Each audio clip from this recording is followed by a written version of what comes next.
Your style and your flavor make the city rock.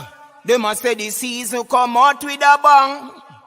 Coach Minzy, best round here. Remember that.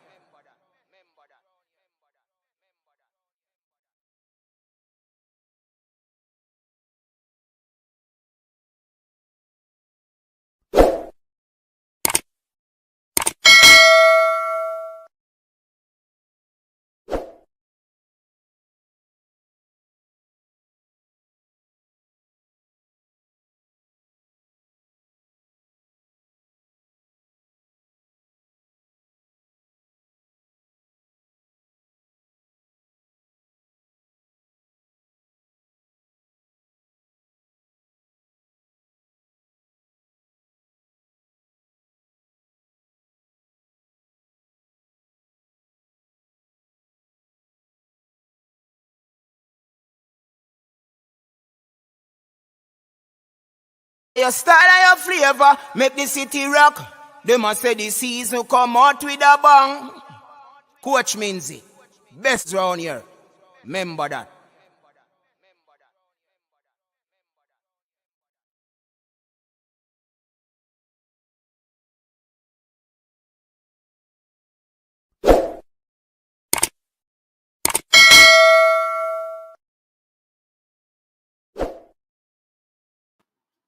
Check, check, check, check. How is everyone doing? Hola, let me check. Everything up and running. No, I know. Oh, see what go on. Alright, people. Give me a second there.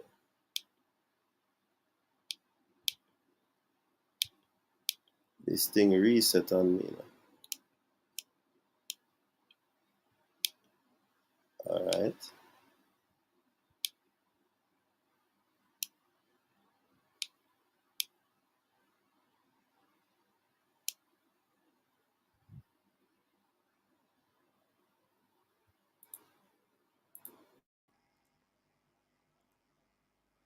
All right, testing, 1, 3. All the sound, people, all the sound. Yes, man. Hope the sound is sounding as it ought to sound. Yeah? All right, so hope everybody's doing all right. Welcome to the show. Welcome to the coach's desk. And this is where you get your sporting experience. Of course, you know the golden rule, people. The golden rule is to like the stream when you come into this sporting arena. Yes, you like up the stream. So waiting on the man, Andrew Price, to join us. Yes, people. It's a minute after 7. I trust that everybody is well. Big up to the persons on Facebook. I know some persons are preparing themselves to touch the road. Actually, I'm just running off the road because I had to do this.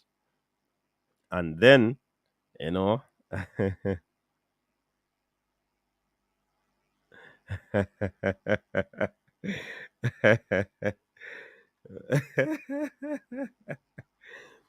yes, people, it's the eve. It's the eve. The eve of Christmas. Oh, it's Christmas. A lot of you don't believe in Christmas, you know. I know a lot of you don't. Yeah. But anyways, we give thanks, you know. I sent out a message to the persons on Facebook. Big up yourself. I did it to those who follow me on Instagram. So if you have not, you need to go over there and follow the Instagram account of Coach's Desk. And I'm just gonna send it out to the persons on the community tab, the YouTube community tab. All right, people, if you hear my voice sounding, I don't know what is the challenge with my voice. I just smelled something some time ago early this week, and it just act up my allergies. But you know, we're a warrior, we're a fighter. Yeah. So, yeah, man, just waiting on the guests to come on. So, Martin Davis made a move. Yeah, man, a whole lot of things transpiring. Martin Davis made a move. Some persons are saying that's not a good move for Martin, you know. But big up Martin everywhere, anywhere he is at the moment. You know, every baller go through, you know, trying times in their career. It's a part of the professional growth, professional ladder. You face these things. So Sillimani Wanderers FC, Martin Davis is on loan at that club at the moment. So big up to Martin on that move. I trust that he'll get some first team game going and he'll do himself proud. Probably get back his confidence because a lot of this is hinged on confidence where the footballers are concerned. Yeah, sometimes they go through their phase. It's all about the confidence. They need a few games just to lift back their confidence. You know what I mean? Um, we understand that Michael Antonio has contracted the virus. Wish him a speedy recovery. Yeah, it's sad to know. He has that's what we heard allegedly that he has contracted the virus. We wish him a speedy recovery.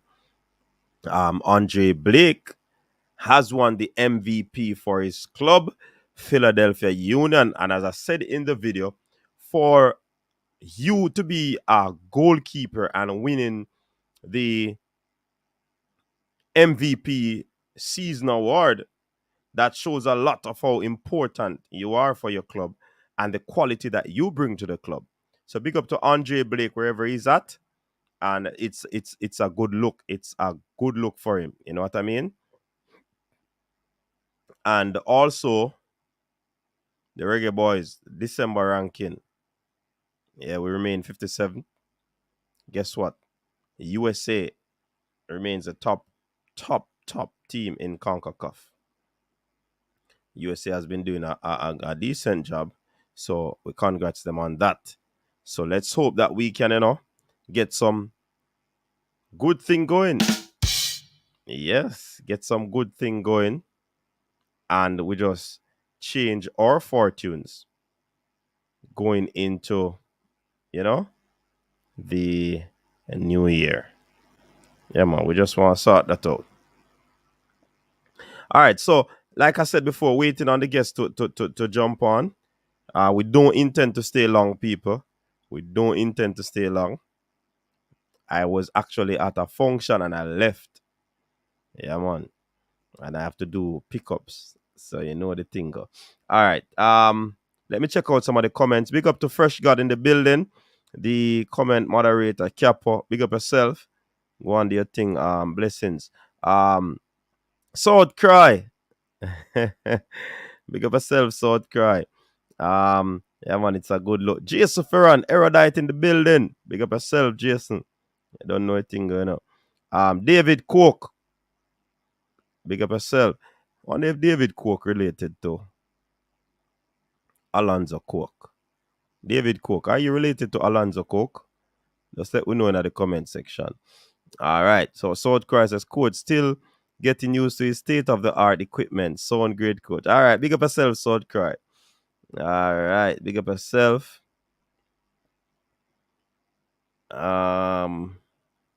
Fresh God is reminding you people, the silent Dexters. Big up yourself. He's reminding you also to like up the live, people. Don't commit the cordial sin of not liking the live.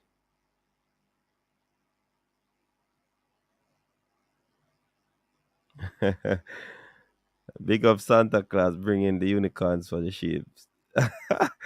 Nah, big up no Santa Claus. Santa Claus ain't real. Fresh God saying if you stop playing with me, like up the live. People, like up the live. Sanitize. Boozilla.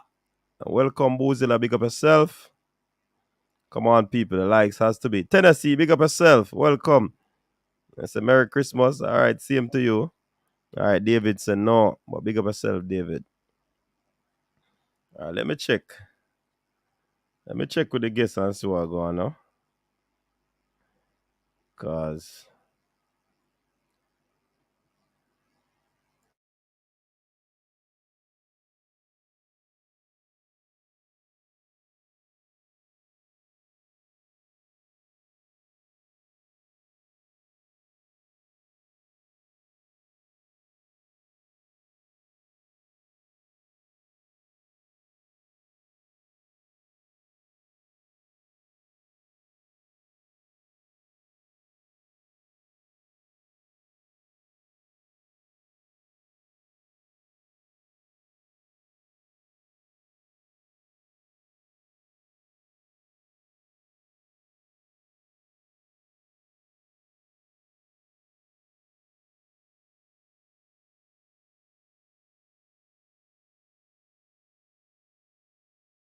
All right, all right, all right. The guest is gonna be joining us in a few.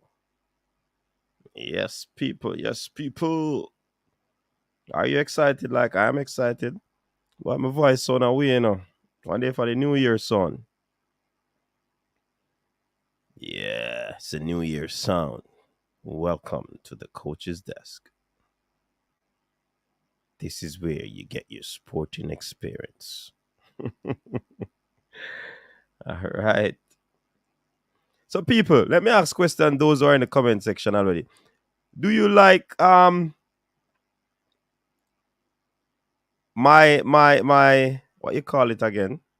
Thumbnails. Any improvements in the thumbnail? Turning into an expert in people. Yes, man. Turning into an expert. Yeah, go on a bit together. Thumbnails them not look bad at all. Yeah, trust me. I like your thumbnails them. Improvement. Yeah, man.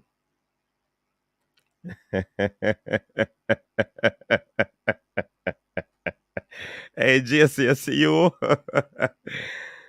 Big up Ferran and him clan, you know? Big up yourself, man.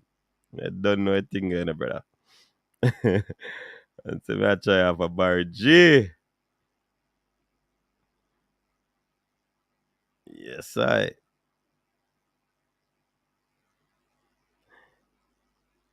Paston Coke is my brother. Used to run trucks for Jamaica. Okay, okay. All right, David Coke, big up yourself. If it's the first time you're joining on a David, you can just hit the subscribe button, you know, and become a part of the Coaches Desk family. Like I said earlier, this is where you get your sporting experience. Yeah. So, yeah, man, I have to big up all the erudite, big up all the hey, trust me, people, you are the ones who make this thing possible. You are the ones who, you know, you have been here from day one. When we don't have no mic, or we don't have no headset, and we just talk and make mistake and all of these things. Cause we were not camera friendly. You know what I mean? But yeah, man, we have grown and definitely really appreciate the support that you have given to us throughout the years. Yeah, Mr. Throughout the years, throughout this year, because we have not done a full year to date, except this year. Now, last year, no, last year we didn't do the full year because we start not last year we started probably in March.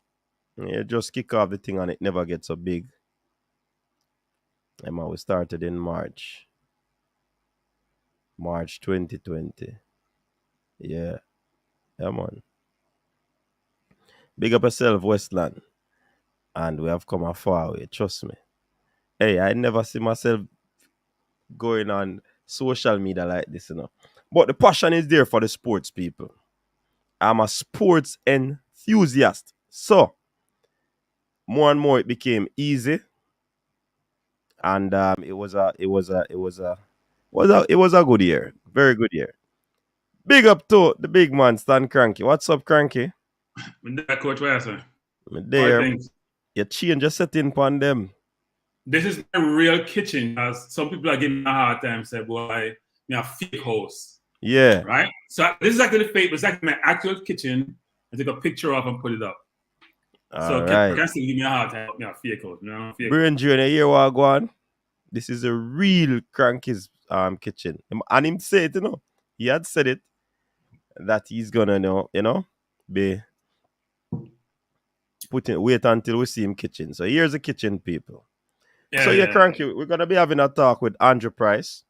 I'm not certain if you know, people, I did not know that Sports DTM had contacted Andrew Price. So let me get this clear and straight.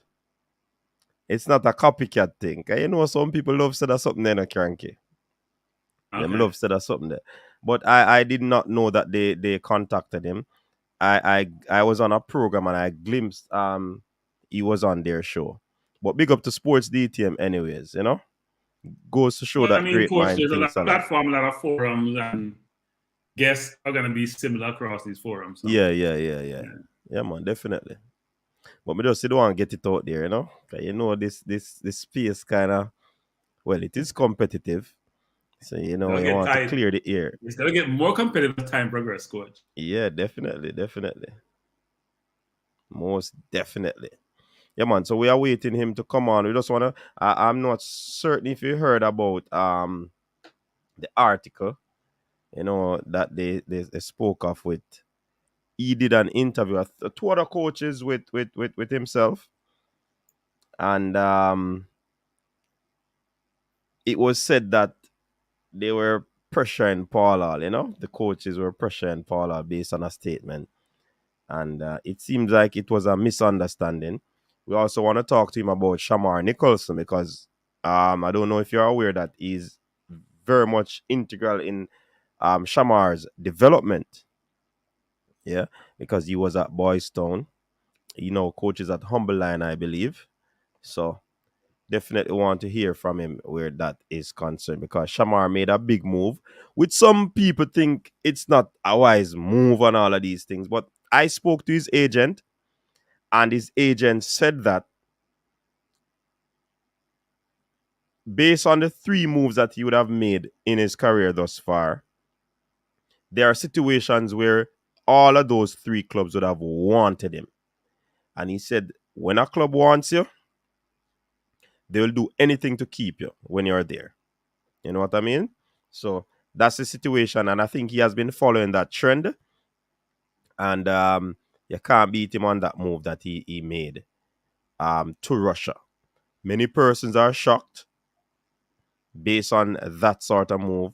More and more persons were looking at Germany, EPL, because from what I heard, Newcastle wanted him, but they weren't willing to spend certain amount of money, even though they were oil rich, you know. So, but you have to understand, sometimes, you see, Cranky, as a professional, you know that if some other company comes and make you an offer that is better than what you're doing now, obviously you will think about it very, very carefully. And if another company comes that is going below that one offer, I'm sure that you're going to go with the one with the highest bid. Am I right? No, not really, no, coach. There's a lot of factors to consider. So think about it this way. Think about it not even from a business standpoint, a football standpoint. So there's the money to be paid to the club who's going to sell him.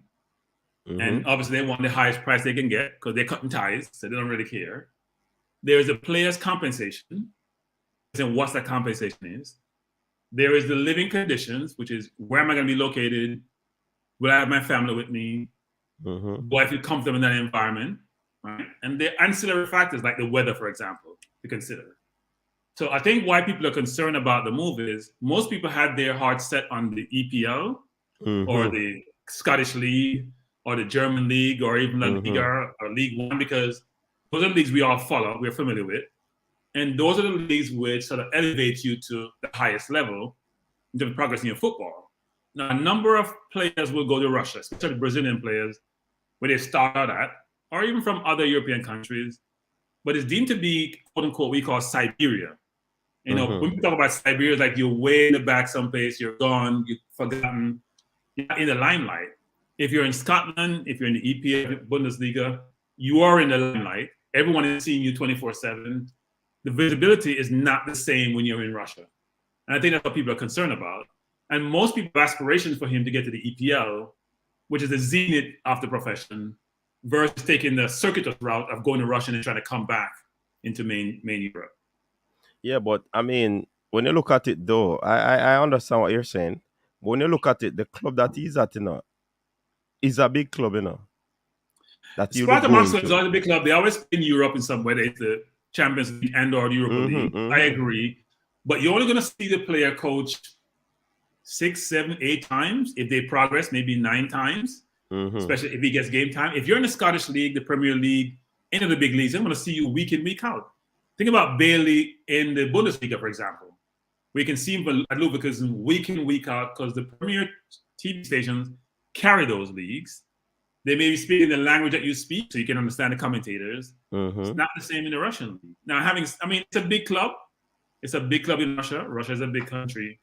But I can understand why people have some consternation and concern about him going to that league versus one of the more Premier League. Because what we're looking for, coach, is it's also a selfish reason, which is we want the player to elevate to help the country progress, right? In terms of footballing wise. And so therefore, we don't feel, well, I'm going to say, I understand why he's going to Sparta Moscow. The compensation is probably pretty good. They do pay really well there. I can also understand the other side of it, which is why would the player not even take a little bit less money with the view that he has a bigger upside? So if I go to Scotland, for example, if I go to Newcastle, say they pay me 40 grand a week, 50 grand a week. If I do really well and you got to back yourself, that number can quadruple.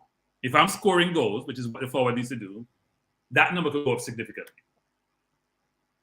But from what I heard, Cranky, is that what happens with when the agents are putting out their players, they want to make at least 4 major moves for the player. So he was at Slovenia, Belgium. Now he's going to Russia. So is that this setting the stage for him to reach into the Premier League now? I'm not certain if that is the avenue that they would have taken where that is concerned. So you got to be very careful with agents. So think about it, Mincy. If the player doesn't move, the agent doesn't really make any money, does he? So if you're going to move me 4 times, every time I move and you have a transfer fee, I got to cut off that fee. Could be 10%, could be 15%. I know they're trying to limit it to 10% in Europe now. So if I'm getting 20% of $10 million, I'm getting $2 million as the agent, right? Because in Europe, which is really interesting, most time the team pay the agent versus in the US, for example, the player pay the agent because the agent works for the player. So if I'm making 4 moves, every time I move, the agent got to cut off my transfer fee. If I make 1 move, then they may only get 1 cut. So you got to be careful with agents.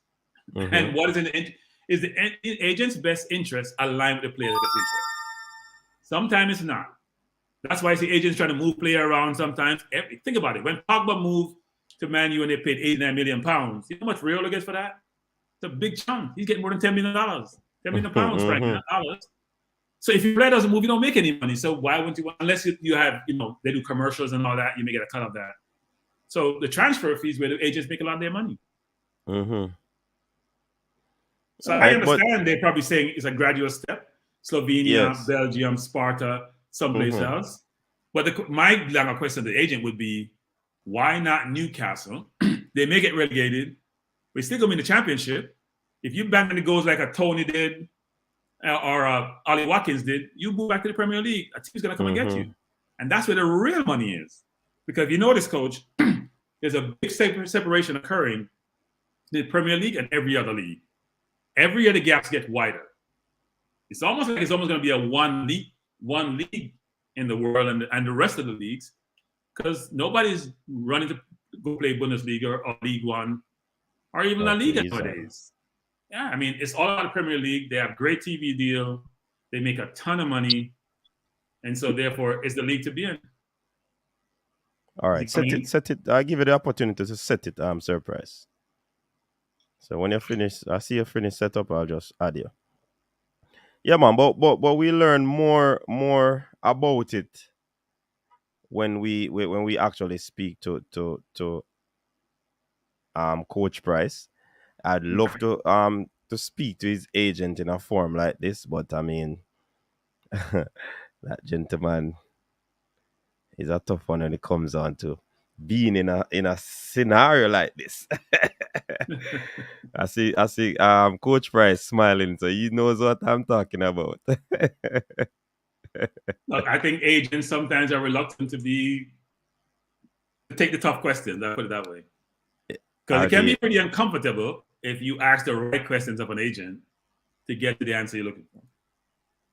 All right, no problem. Coach Price, welcome to the show. Yes, thanks for having me. Yeah, man, it's a pleasure, and pleased to meet Stan Cranky. He's one of the persons who will be on the panel in this interview. All right. Well, So well, how are things with you, man? Close to Christmas. How's everything? everything is good, you know.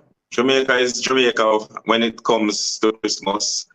Despite things being tough economically, we always find a way to have a good feeling during the Christmas period, and it's no different this year. All right, absolutely. I want you to tell us, before we jump into the real matter that we want to talk about, tell us how is your club, your new club doing preparations for the new season? I'm doing well. We're definitely much better prepared than we were for the last season. We are, as you know, the truncated season. We only had 2 weeks of preparation. So we're definitely more prepared, you know. I think we had a good opportunity because the same protocols that were observed continued. So we were able to start as soon as we could to prepare for this season. So we should be on the right track. Okay. All right. Good. That sounds good. And how you see your chances going into this one? Well, definitely want to be top six? competitive. We want to be competitive. But one of the things we want to do, our first goal is to make the playoffs. And then after we make the playoffs, we'll see where it takes us. Okay, great. All right. So let's talk about Shamar, because we're discussing the whole situation with Shamar right now. Many probably don't know that you're integral in his whole development. So talk to us about his early years and what do you think of this whole transfer that has taken place? Well, as you know, Shamar played for Boystown throughout his youth career. He started from under 13 and matriculated throughout the system until he started to play Premier League football at age 16 and a half, 17 for Boystown. And I think that was one of the reasons why his development was more advanced than a lot of players his age, because he didn't actually play schoolboy football, but he played Premier League at a very early age. He dominated the CASAFA competitions at all age groups, and he was always the leading goal scorer. So, matriculating, we saw the talent at the club, and we decided to put him into the Premier League team. And the rest is history. He was young Premier League player of the year 2 years consecutive before he left on his first professional contract to play in Slovenia for MK Damzale. So, and he has just had a meteoric rise since then. He has done well wherever he has gone. He has scored goals. Whether for his country or club, he has always been scoring goals from under 20 for Jamaica and the Olympic team. You know, he has been always scoring goals. He likes it. He thrives on it. He's a humble individual, but he's a hard worker. He has good fixity of purpose, and anything that Shamar has gotten right now, he truly deserves, because he's a very hard worker and he's willing to listen and willing to learn. Okay, great. And talk to us about his game, because many of the fans out there, they say that he's not fully developed. He needs to, you know, analysts have also said it right here, even on this show. He's not fully developed. His finesse needs to be worked on. He finds himself in goal scoring positions, and that argues well for a striker. But what do you think he needs to work on to polish his game at this time in his career? I think that Shamar needs to be more clinical, you know, and he showed that kind of clinicalness on Sunday in his last game, where he scored a hat-trick. Yes. You know, he has to improve his goals per shot ratio. And I think once he develops to be a very clinical tactician, he will improve. And, you know, he still has a lot to learn, and he's willing to admit that he has a lot to learn. And I believe that as he continues to develop, he will continue to turn himself into a real goal scoring machine. He can get goals, and he gets himself into position very quickly. One thing about him, he has good anticipation, he has good balance, kicks well with both feet, he's a very good head of the ball, and he can play a post-up game where he can hold the ball for midfielders to come and have interplays where he can get off shots or his supporting midfielders can get off shots. But, you know, he's improving and learning every day, and he will continue to improve. And I think we are yet to see the best of Shamar.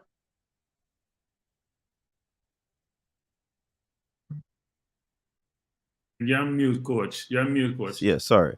You share some of the same sentiments that we would have shared here on this platform. So we're in the same corner or league, or we can say corner league. All right, coach. There has been a lot said about this quote unquote surprise, quote unquote shocking move to Russia. Many are saying that this move shouldn't have been. He should have gone to the Bundesliga or the EPL. What say you? Are you in agreement with these sentiments that are going around? Let us be very clear and very frank. A footballer's life, shelf life is very short. You can pick up an injury tomorrow morning and your career is over. So when opportunities come your way, you have to take them by the scruff of the neck and make use of it. There are a lot of clubs across the continent of Europe that were interested in Shamar, but Spartak Moscow showed the most interest and showed that they wanted him the most and gave him a very lucrative offer. And sometimes as a young man, you have to look at the future. You won't play football for the rest of your life, so you have to make hay while the sun is shining. And I think the offer put on the table to him and his agent and the club, Sporting Charleroi, was just too good to leave. Everybody would have wanted him to go to a top 5 league club. But I believe that Shamar is still young enough where he can get that opportunity later in his career. And the opportunity knocks. The team is playing in the Europa League at this current point. There's a possibility that they will play in the Champions League next year. So definitely Spartak Moscow is always in European competitions. It gives them opportunity to be viewed by millions and be seen by a lot of scouts and a lot of other clubs. So we believe it's a good opportunity for him to express himself. He has a fixity of purpose, and despite the harsh conditions in Russia, I believe that he has been mentally prepared to deal with it, coming out of a tough trench town background, and also having an opportunity to start his professional career in Eastern Europe with Slovenia. I think that he is well equipped to adapt to the conditions, and I believe that the Spartak Moscow group has really shown a great interest in him. So it's an offer that he couldn't refuse, and I'm glad he accepted it. And one thing with Shamar, he likes challenges, and this will just be another big challenge for him. All right. Separate and apart from the lucrative offer that was pitched to his team, were some of the toughness in Russia that you made mention of, were they taken into consideration? Were they deliberated on before this offer was actually taken? If you have any information where that is concerned. Most definitely. All things were considered. It wasn't something that was taken very lightly. All things were taken into consideration, and the player, his agent, and the club were all in unison and believe that this is the right move for them at this point in time. And we just wish him the best and hope he does well. Okay, cool. Cranky, I see you're waiting. You have a question you want to ask. I have a slower question. So, Coach, we have talked about the glass being half full, which is great. And I'm glad that you indicated that you had other considerations apart from the monetary compensation, because I think a lot of people just focus on the money and not the totality of the picture and what the player could accomplish. You may have to take a lateral move versus one that goes straight up, right? To achieve your ultimate career objective. So what are some of the concerns that you have when you move into Russia? You mentioned the weather as one. People have expressed concern about the language, the environment, the culture, the view of racism, even though people will say racism manifests itself over Europe, but it's much more pervasive there and not addressed. do you have any concerns about the player, not just playing on the field, but the surrounding factors that inform the environment he's going to be operating in? None at all. One thing with Shamar, and as I said before in my opening salvo, that the toughness that he got growing up throughout the Trenchtown community would have made him prepared for this kind of experience. Also, the experience that he had in Slovenia, which is also in Eastern Europe, probably, like you said, not as stoic in its racism as it would be in Russia. But Shamar has a fixity of purpose, a mental toughness.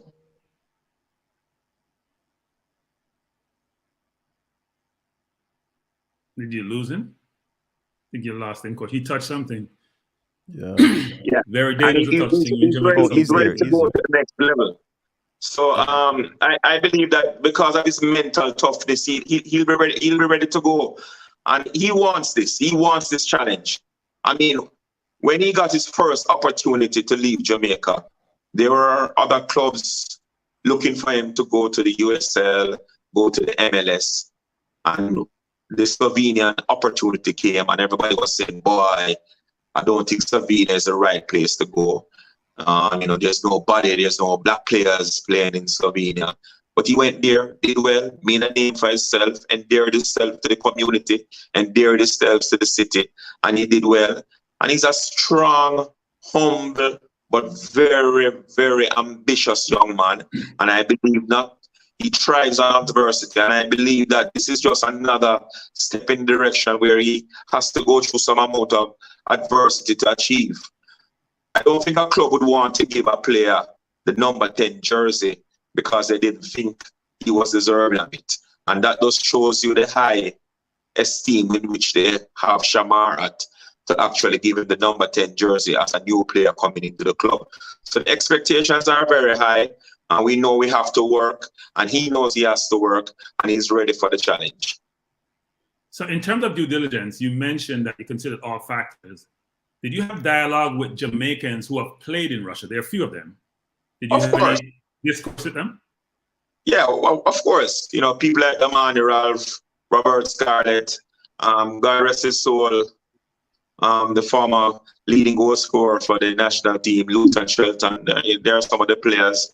And we did our search. There are a lot of Brazilians, there are a lot of African players who have played in Russia. So we did our research and we did our due diligence, and we believe that it's a condition that he can strive under. Okay. Do you see Spartak Moscow as a stepping stone to a higher league, or is this the final stop on the journey? No, I don't believe it's a final stop. With the potential and quality that Shamar has, I think sky is the limit. This is just another step along the line. And he might stay there 3-4 years. He might stay for the full duration of the contract, or he might leave before, and that's a strong possibility. He has scored goals in all the leagues that he has played, and I don't expect him to do any different in Russia. Okay, great. Bringing it back home to Jamaica, will Boys Town benefit from this move? Well, the only benefit that we can have is probably solidarity payments, because most of our transfer payments ended after he was transferred to Sporting Charleroi, because Sporting Charleroi owned him outright. So we got benefits from the NK Damzade transfer, and then a sell-on clause from the Sporting Charleroi contract. So this is now a straight contract between Charleroi and Spartak Max. So the only thing that we could get out of it is solidarity payments, which clubs get thrown once a player moves from clubs to clubs. Once that individual has played for your club as a youngster up to the age of 18. Could you delve more into the solidarity payment for the sake of the viewers, so we can understand? Solidarity payment is basically a situation in which when a club has developed a player and can prove that the player has played for that club through his formative years as a teenager from the age of 13 to 18, they get a percentage compensation out of transfer fees for the years that he was with the club. So whenever a player transfers from one club to another, the club is supposed to get solidarity fees for the development of that player so that the benefits can go to that club. Go ahead, Cranky. You're muted, Cranky. Isn't there a cutoff time for that, coach, in terms of age and timeline? At age 21, it cuts off, but you can still get it for training compensation. Okay. You had a question before, Cranky? Before I ask that one? Okay. All right. So, coach, in terms of, we probably can switch gears a little bit, because I'm not seeing any question in the comment section coming to geared towards the Shamar Nicholson situation. But in terms of locally, you once were the assistant coach to the females national team. What transpired there? Well, I'm no longer associated with the team. There's been some changes, and I'm no longer associated with the team. Okay, cool. All right, there's a hot topic out there, coach, and I did not know that you were going to be on another show. I caught a little bit of it in terms of the interview that was done with one of those local newspaper. It got tongues wagging from the fans in a coach, and I'm putting it to you as the fans would, because they are saying that, I mean, where were you guys when the predecessor was there?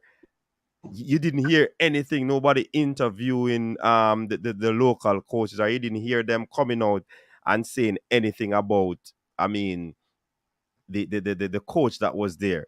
But now Paul Hall is the new coach, interim coach, and all of a sudden they're hearing a lot of voices. I want you to clarify that bit of information. I heard a bit of it, the clarification, but since I have you here, I'm just going to ask you to clarify that bit of information. All right. First of all, let me just rubbish that entire context that people took that interview. Mm-hmm. You can only answer questions that you're asked. I was asked a specific question. Mm-hmm. Do I think that the coach should concentrate on Leon Bailey as his hope going forward for the rest of the campaign? And I answered deliberately and succinctly that I don't believe that that should be the role that the coach, if it's indeed what he's going to do. I didn't hear an interview where he said that he'll be going through, but the media individual who asked me the question asked me my perception, and I gave them my perception. And I told them, first of all, Leon is not currently fit. He has not been fit for most of the entire campaign and has only played 2 of the World Cup qualifying games. He's now currently injured, and as a matter of fact, there's a lot of doubt that he'll be available for the 2 games in the January window. So for the coach to say that he's going to try and see if he can go through Leon wouldn't be putting things in its proper context. And that is how I answer the question. Secondly, I believe that what Paul must try and do now is to build a cohesive unit, both defensively and offensively, that can transition from defense to attack and get the right 11 out on the field so that Jamaica can be productive and try and get this Herculean task of winning its remaining games to see if they can qualify for Qatar. And that's exactly what I said in the paper. So I don't want people to start coming up, all of a sudden people commenting. If people wanted to hear about what I thought about Whitmore was doing, all they had to do was ask. And whenever I'm asked questions, I will answer in the affirmative and answer succinctly and answer honestly. And that is exactly what I do. People must understand that they must take things into proper context. So, coach, it seemed to me that you were so that probably the reporter or the person who interviewed you had a misunderstanding of what Paul Hall said in the press conference, or he was just asking that question to you. What are your thoughts about the team being centered around Leon Bailey? Let me repeat again. I answered the question as it was asked. Now, I don't know the interpretation that the media individual had from Paul Hall, but he asked me a specific question, and I answered that specific question. Here how this one came up, coach, because I was at the press conference, Yeah. He was asked a question, what are his plans for Leon Bailey? Yes. Right? And he answered that, from what I understand, is that he was answering in the manner that Leon Bailey probably, he's having a lot of confidence now. So what he wants to do is to get the ball to Leon Bailey to kind of, build his confidence. I don't believe he was saying that he wanted to, his tactics is to play or build the team around Leon Bailey. That's not what I got from the question that was asked and him giving his answer. So that's why the fans, probably because they learned of that, it was probably your hand being twisted. And like you said, you answered the question directly as though you were asked.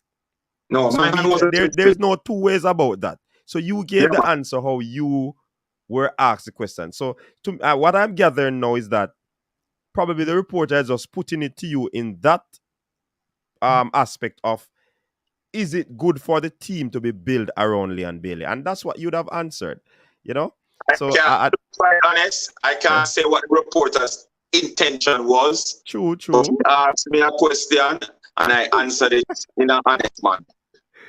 All right, no problem. So it was all. Look, it was basically from different contexts, so to speak. Yeah, exactly. Let us not hide the fact. Leon Bailey is a quality player, and once Leon Bailey is playing well, he can contribute immensely to the Jamaican attack, and nobody is doubting that. What we must also understand that we can't rely on everything to go through one player. We have to use the sum of all the players on the field, and we have a lot of quality players. And what we need to do, we need to get the best combination with the best chemistry out there so that we can be as productive as possible and garner 3 points whenever we play in the World Cup qualifying games. And I think that is the real crux of the matter that Paul Hall has to attack in the remainder of the games that he has in front of him.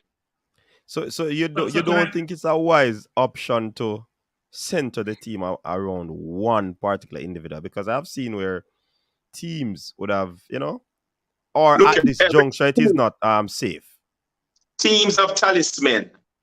Several teams have talisman, different talisman. But what I'm saying, I believe at this point in time, it would be better to develop the proper chemistry with the right combination of players so that we can get positive results. Of course, there might be an individual player that you'd want to get more on the ball, and if he has the ball, things will happen. Right now, one of the things that we need to do is to get a fit Leon Bailey on the pitch, and he hasn't been fit for the entire campaign. He has come back for 2 games and he has shown his worth, but I still believe that the best is yet to come from Leon Bailey in a Jamaican shirt. Cranky, I soon take your question, Cranky. I soon take a question. I know it's bubbling.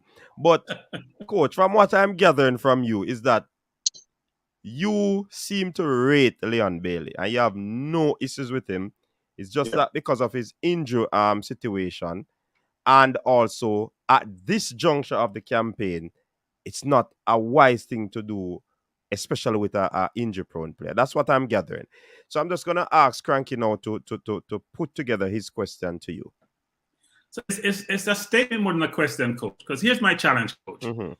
Leon Bailey, regardless of his fitness or his injury, during the Gold Cup or during the World Cup qualifiers, has not played well. Now, I'm sure the question came to Paul Hall because he's the golden boy of Jamaica, locally developed. And we all understand that.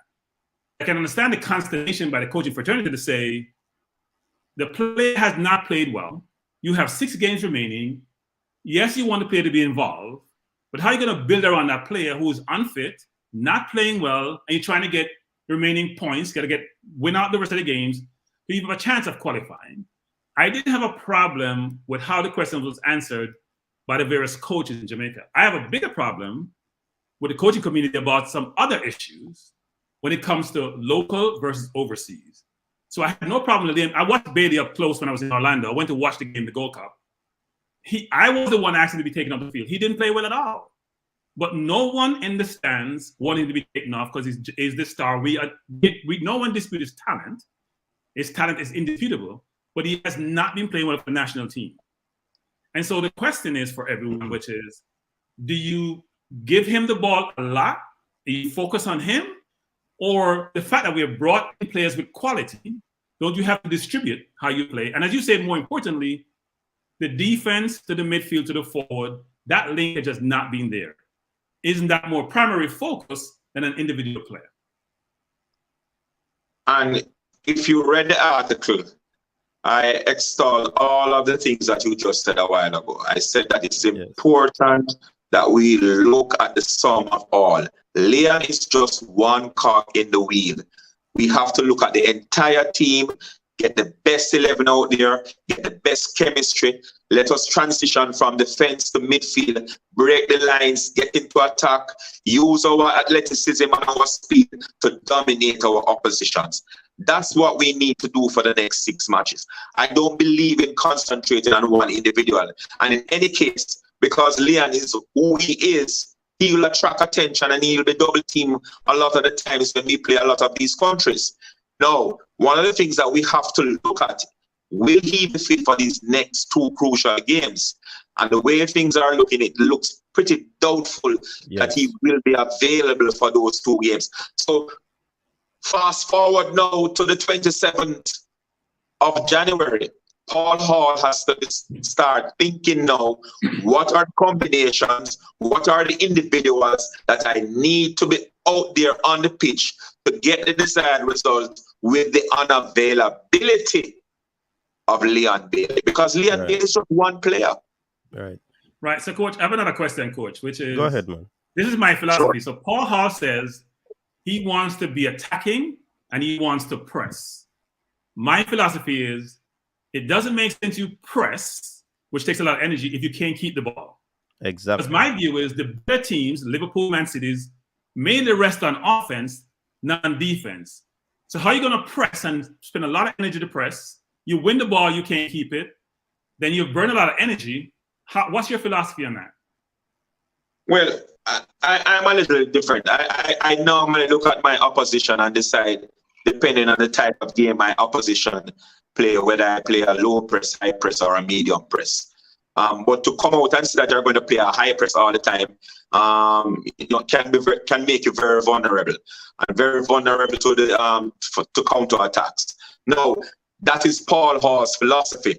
That's the philosophy that he wants to employ for the Jamaican team, and we are going to have to. But Coach Price, yes. let me kind of correct you there. Yeah. I don't think that was his entire philosophy, because he also mentioned counter press. He also mentioned attacking and keeping possession of the ball. Yeah, but so I just want to correct that. I am answering the question. I am answering the question that is posed to me, and that is what happens when people answer questions that they are posed with. They must answer it directly. Now, but if you say something wrong in it, Coach, they're gonna correct you, man. He's answering my question. You're doing fine, Coach. Mr. Andrew, you're doing fine. You answered my question. So what I'm saying, if that's his philosophy and that's what he wants to do, he has to be sure that when he counter presses, that he's able to maintain possession of the football and has the type of players who can continue the possession once you win the ball. Because, the real job of the game is to keep the ball as long as possible. And when you lose it, try and get it back as quick as possible. Because the longer you keep the ball and your opponent can't do any damage to you, you're in an advantageous position.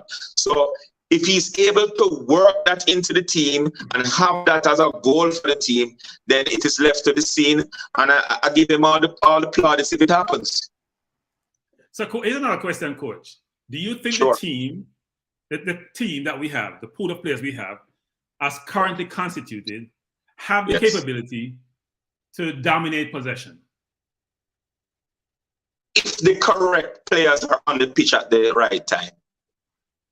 And throughout the campaign, I don't think we have had our best selection on the pitch throughout the entire campaign.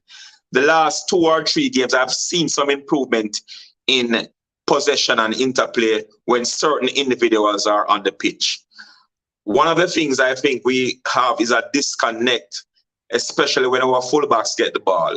Instead of looking into midfield to pass the ball into the midfield and break lines, they choose to pass the ball back to our goalkeeper, who more times than often plays a long ball up front to our forwards. So we are not able to have that interplay.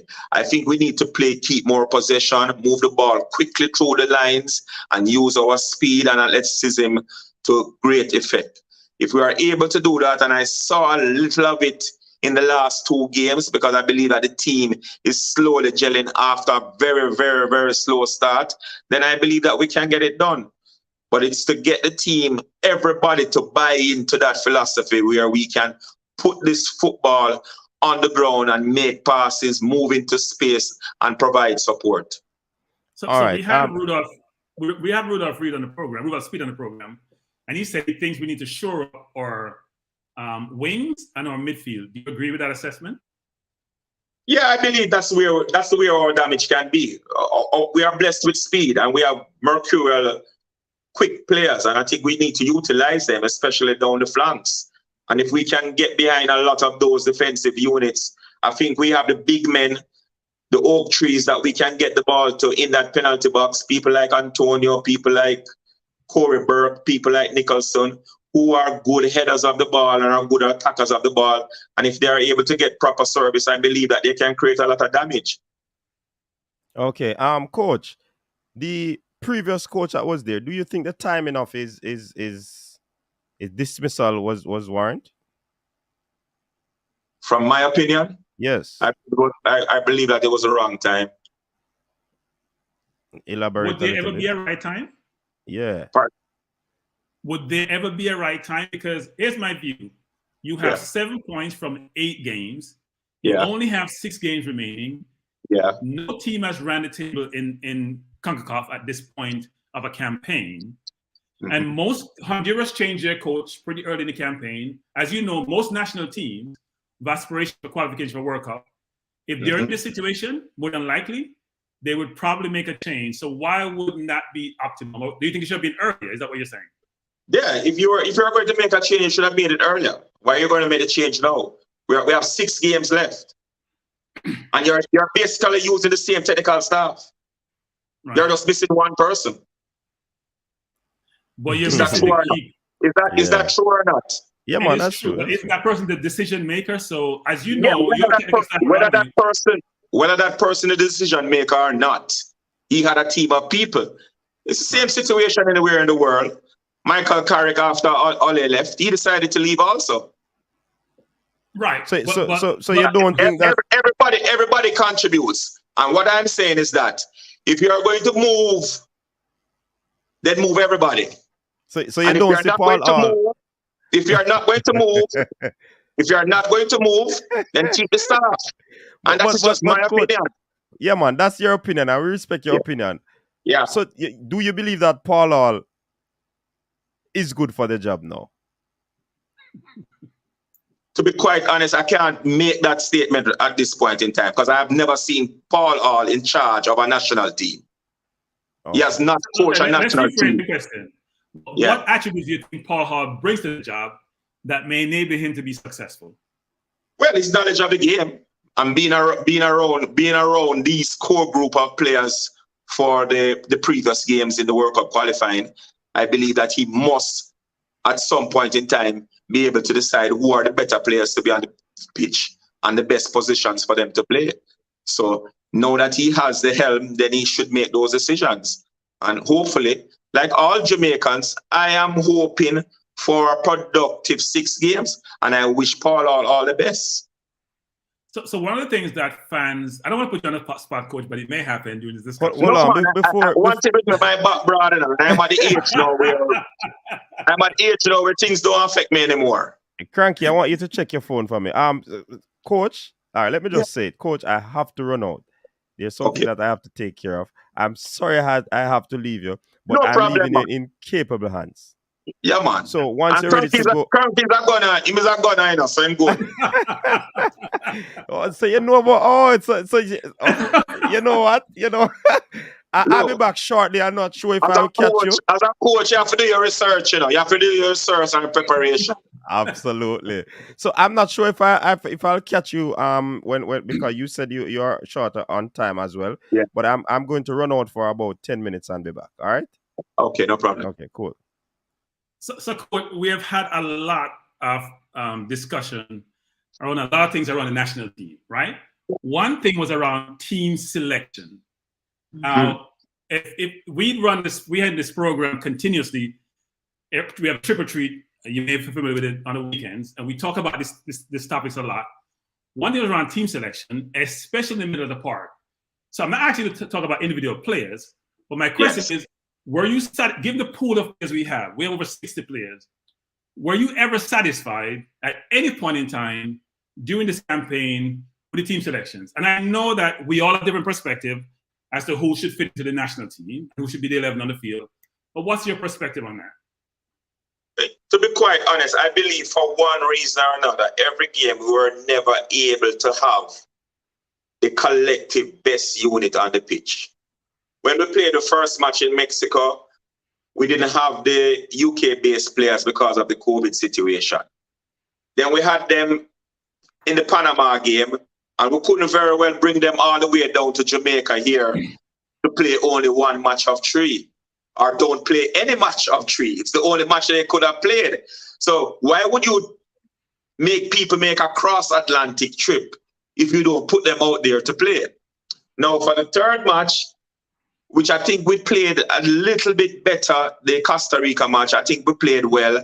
I think with Tariq McGee in the middle of the park there, we were making some passes, and we looked at much better in the second half. And as a matter of fact, we should have left Costa Rica with all 3 points.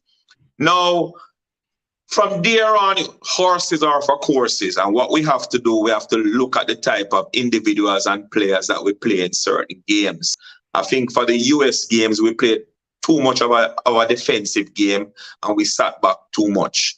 I think we had a lot of respect for the US, and I think what we were doing, we were trying to shore up the defensive unit to ensure that we don't concede early. We played it well for the first half, but in the second half, it went to pieces because we weren't tracking and we weren't following people. And the US, with those young guns that they have, exploited our defensive unit. We can talk about the Honduras game. We should have actually won the Honduras game, but we weren't able to win the Honduras game because we weren't able to collectively as a team play out 90+ minutes.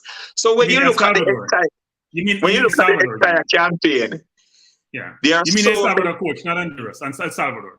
Yeah, El Salvador. Yeah. When you look at our campaign, there are so many shortcomings, especially in the last 10 minutes of the game, where we just couldn't keep it together.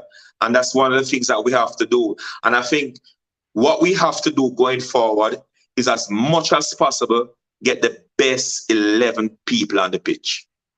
So here's a controversial topic, coach, because I've heard a lot of coaches in Jamaica talk about this. You know, we have a source of talent across the pond that we can source for the national team. What is your perspective on this? Which is, there's a view that you have to have a mixture of local talent and overseas talent. If we have the talent which is similar, we should always source locally, even though they're all citizens. You may know my view on this. So what's your views about that in terms of sourcing from overseas versus locally? I'm a little different from people, you know. I believe if you come from Moko in Clarendon and you can play football, and you can play football well, and you can play for the national team, you can play for the national team. If you're born in Siberia and you have Jamaican parentage and Jamaican connections, and you can play football and play football well, then you are able to play for Jamaica. I believe Jamaica must put the best 11 out there, irrespective of where they were born, as long as they are committed to the cause of assisting Jamaica to qualify for the World Cup. Now, what we have to do then is to look at players against players and look at the quality, get the best combination and the best chemistry out there. And once we have understood that and developed that, then we try our best at most of the times to get the best players on the pitch, you know. But of course, you know the whole situation with the tug of war with club and country.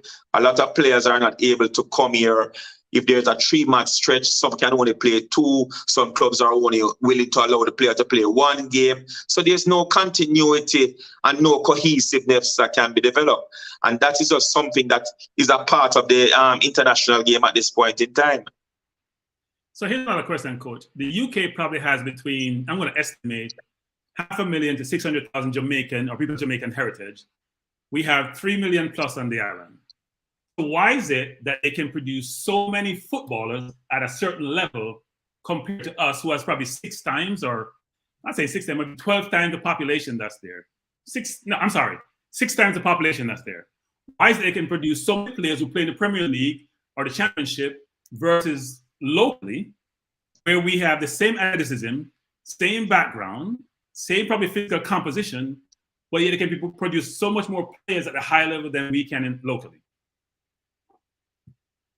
Facilities, resources, investment, and development. Those are your answers. How many good fields do we have in Jamaica? Players can only develop their craft and play well on good and proper surfaces. We don't have the proper infrastructure. We don't have the proper facilities. What we are doing here is creating miracles by sending local players overseas to get professional contracts. They're not playing on billiard tables like in the UK, where even a conference team in the UK has a billiard table. You know, people go and play in the conference league and want to put those fields in a backpack and carry it back to Jamaica because we don't have that quality surface here. And if you don't have quality surface, you can't develop the expertise of the young players. And transitionally from age group to age group, you have to have the players playing for longer periods. We concentrate too much on Manning Cup and the Costa Cup, which is a 3-month competition. Development must be 365 days of the year. So you have to have the clubs getting the Costa Cup and Manning Cup players and getting them as part of their cadre of players so their development can be continued. And a lack of development, a lack of resources, and a lack of infrastructure is stifling the development of football in the country. So you have to work with the hand you've been dealt. And as you said, Correct. Resources are a challenge. And frankly, I can equate that to things like cricket, where India at one point wasn't that good. Their BCI has generated a lot of funds, and they're now top of the world in terms of how they produce. They can start with industrialized countries, frankly, in terms of sports in general, right? So the question is, Coach, given the hand you have dealt, what can we do to improve the standard of football, even though we may have limited resources? Well, one of the things you have to have more investment. You have to have more investment from the private sector. You have to have more investment from the government agencies. You have to have more investment from the schools. It has to be a collective effort with a vision and a plan. And one of the things that we need to do is to start earlier. Start earlier at the grassroots level, where we look at individuals and we start to define them with the rudiments of the game so they develop good quality technique. So as they matriculate from age group to age group, they can continue their development. You also need to invest in your coaches. Put your coaches through coaching courses which will develop them and help them to assist the youngsters to improve their talent. So it's a kaleidoscope of things that we require here in Jamaica that we are not even scratching the surface. And what we are doing and producing these internationals and professional players is short of a miracle. We just have raw talent that is not being harnessed in the best way possible. Before I go on, Coach, I want to say one thing, which is when I was in Jamaica, Boys Town was my favorite team. My cousin actually played for Boys Town, and Dago was I knew Dago well. Was one of my favorite footballers. I just had to say that. Nothing wrong with that. Nothing wrong with that because that's a fact. So who do you think should marshal all of this, right? We talked about what is needed. You talked about Manning Cup in a short period of time. Talk about challenges with resources. Talk about challenges with having the right surfaces to play on. JFF is the body, supposedly, who's supposed to govern football in Jamaica. And you may know my view on the JFF, which I won't expound upon. It's not a good one.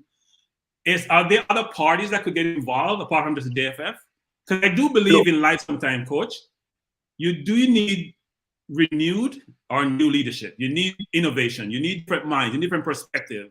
And one thing I'm challenged with is I don't see the football community is expanding to bring others into the equation.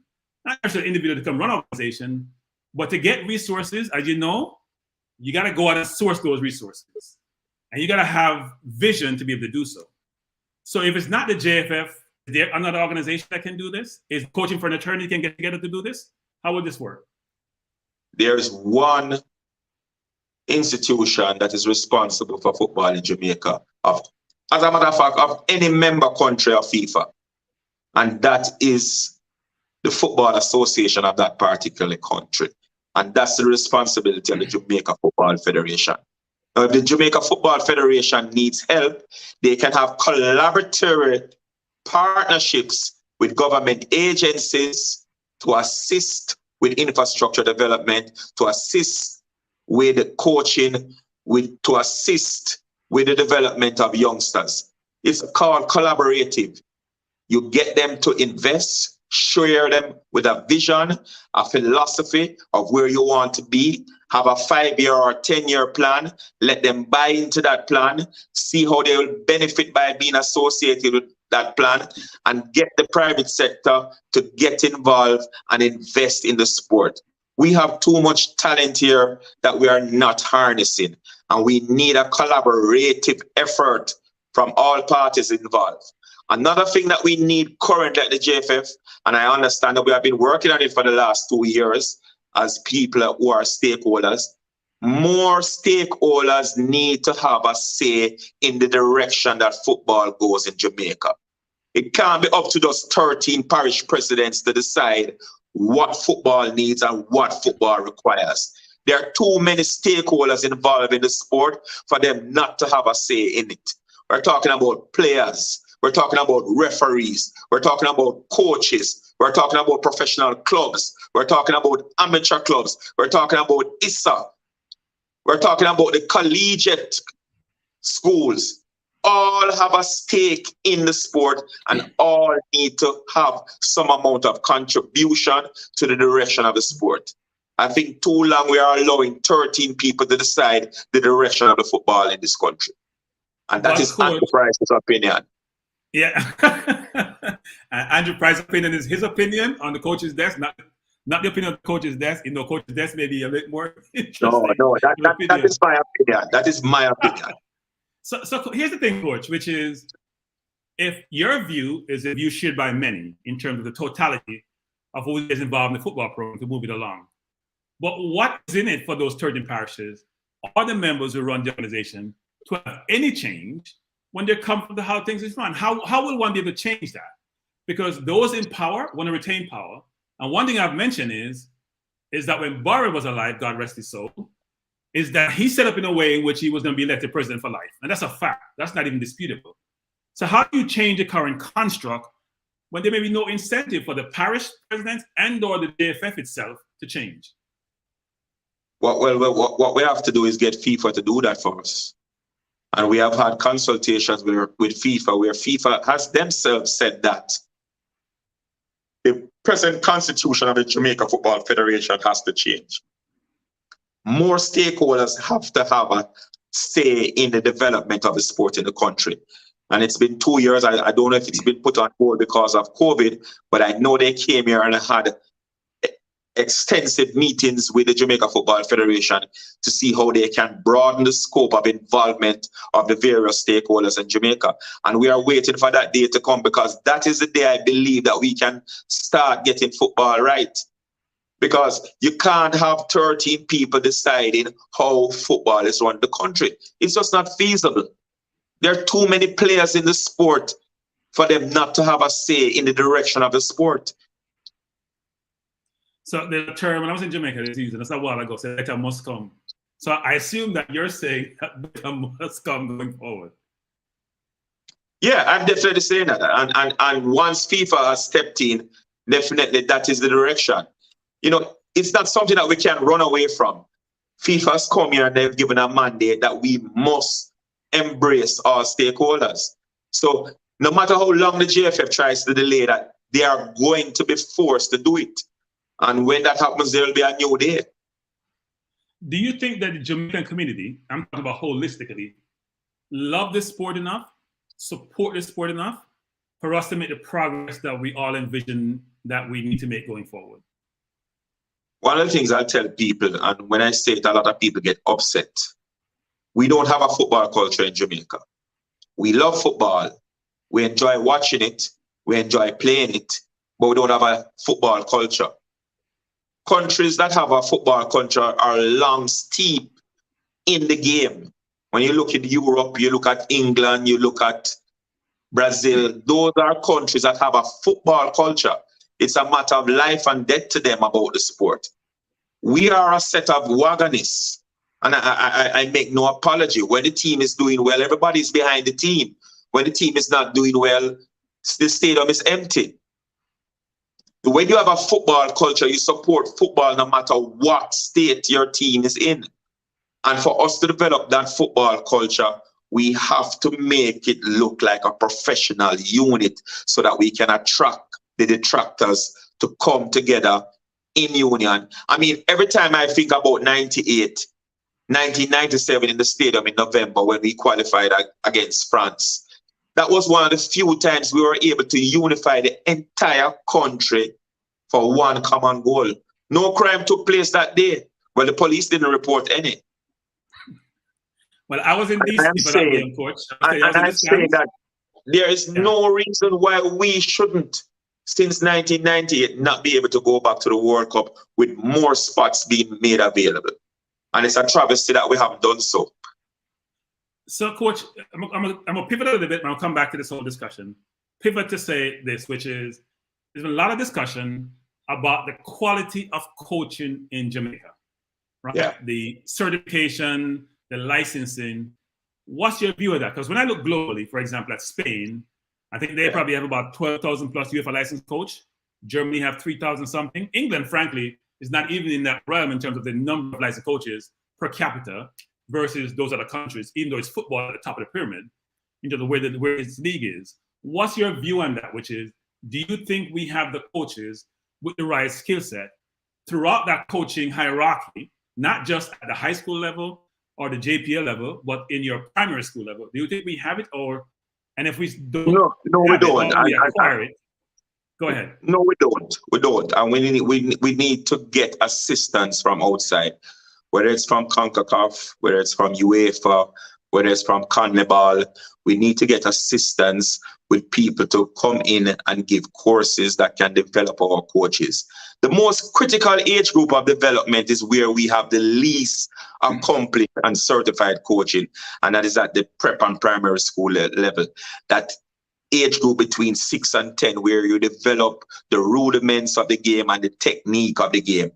We don't have enough quality coaches at that level who can develop proper players so that when they matriculate through the various age groups up until the senior team, they come there well developed, well honed, and ready to play football. So we need more coaches, and we need more qualified coaches. We need more coaching education, and we need more assistance with the coaching education. Don't just get certified because guess what? I can coach a Manning Cup team or I can coach at the Costa Cubby. Get the coaches properly certified that they can teach and develop players. So one thing the JFF expressed is the cost of trying to get a certification licensing. right? They're saying it's very, very expensive. You know, they're not start a coaching academy or a coaching school. They say it's very, very expensive. So how does one be able to satisfy that to get the coaches licensing that we think they all should get? Again, it goes back to resources, right? Yeah, it goes back to resources. And what you need to do is find a sponsor to do that. Find a sponsor who can subscribe most of those coaches, because you yourself need the quality coaches to coach these youngsters. And you know there's a need. So what we need to do is to find sponsorship that can underwrite the cost of these coaches being qualified so they can develop the quality players. And I believe, you need resources, and you have to make it approachable for corporate Jamaica to get involved, that they'll not only be investing in the sport, but they'll be investing in the youth of this country. And there's a socialization effect that is very prominent if you assist people who play football. Football has assisted a lot of communities in controlling crime, and we have to be mindful of that. So you mentioned something interesting. You mentioned between the ages of 6 and 10, you develop those fundamentals as a player. Yeah. Mr. Rudolph Speed said when he was on this program, he's been here a couple of times, he said that he could Jamaica players at 15, 16 are as good as their compatriots across the globe in any country at any level. I'm going to paraphrase him. Do you agree with that sentiment, with that perspective? Yes, but you can be good up to a point. After a while, the older you get, the more technicality of the sport comes into play, and that is where we are separated from the rest of the world. So you may be good at 15 because of your athleticism, your strength, and your build, and your fast twitch muscles. But as you get older and start to play more purposeful football and you matriculate through the various age groups, the quality and the technique of the other countries are going to overtake us. That is why it's very important that that age between 6 and 10, that we start developing the fundamentals and the rudiments of the game to these youngsters, so that when they get at that level, they are not exposed technically by other countries.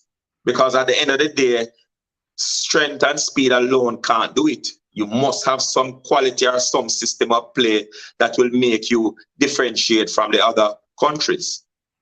I mean, I give you an example. Years gone by, Jamaica playing an under-20 competition, and you look at the match lineup, and you look at the Mexican team, Hugo Sanchez from Club America, David Santos from Atlanta. And then when you look at Jamaica, you have Andrew Price from St. George's College. You have Stan Cranky from Dunoon Technical. So you have professionals playing against schoolboys. So, for us to get past that, we have to start our development from a lot earlier. Create academies and create clubs that can harness the talent of these young players so they can matriculate, so that when they go up against the regional teams, they can do well. But we have quality here. There's no doubt about that. There's quality in this country. So I know we're running short of time. I have a question for you. I'm going to pivot again. Yeah. So here's my question. You're a very articulate coach. That's indisputable. There were a lot of concerns expressed in this forum, other forums, around a couple of things. One is the JFF communication strategy, or lack thereof, lack of transparency. But most important, the most important person who represents the JFF out in the public domain is the coach. And the fact that we didn't see enough of the coach. And when we saw the coach, we didn't get enough information. Do you have that same view around a coach representing an organization having the ability, this is my words now, to communicate with the general public, information that's discernible, understandable, clear, we can understand what strategy he wants to employ, how he makes decisions, is available to the media. What's your perspective on that? Yeah, I agree that coaches must make themselves available to the media. And I agree that coaches must be articulate where they can sell the program and sell their philosophy and sell what they are doing. I'm in complete agreement. But we also have a media that must ask the pertinent questions, must ask the demanding questions, must pick apart and find out the reason why things are happening in the club. force the managers to be put even in an uncomfortable position to say things that they wouldn't normally say. And that's what the media is there for, to get coaches to speak and speak the truth. If things aren't working right, then they need to say things aren't working right and why they're not working right. You know, it's to get them to answer those tough questions that need to be asked. But of course, I believe that a coach should be articulate and should be able to sell his vision and sell his philosophy so that he can assist the federation in getting support from corporate Jamaica. Simones did an excellent job of that in '98. Yes. So, and a more self-interested question, which is, what's your views on, now, you know, YouTubers create their own media. They're no longer subservient to the traditional media.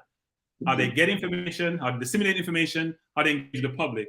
What's your views on this litany of YouTubers now who are out there in the domain, providing content, information, and engaging people like yourselves, frankly? What's your views on that?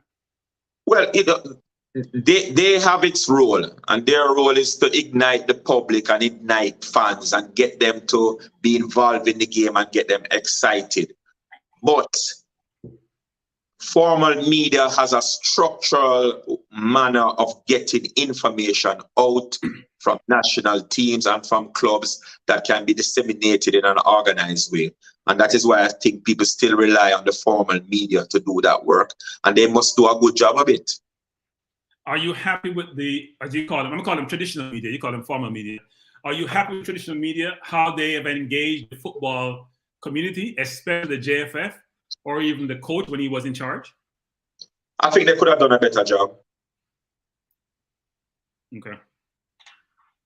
What else do you want to, any other topic, coach, you want to address while you're here? You do have 180 plus people in the audience who are listening to you, every word that you're saying. I'm only going you asked me the question because I only have 3 more minutes to give you.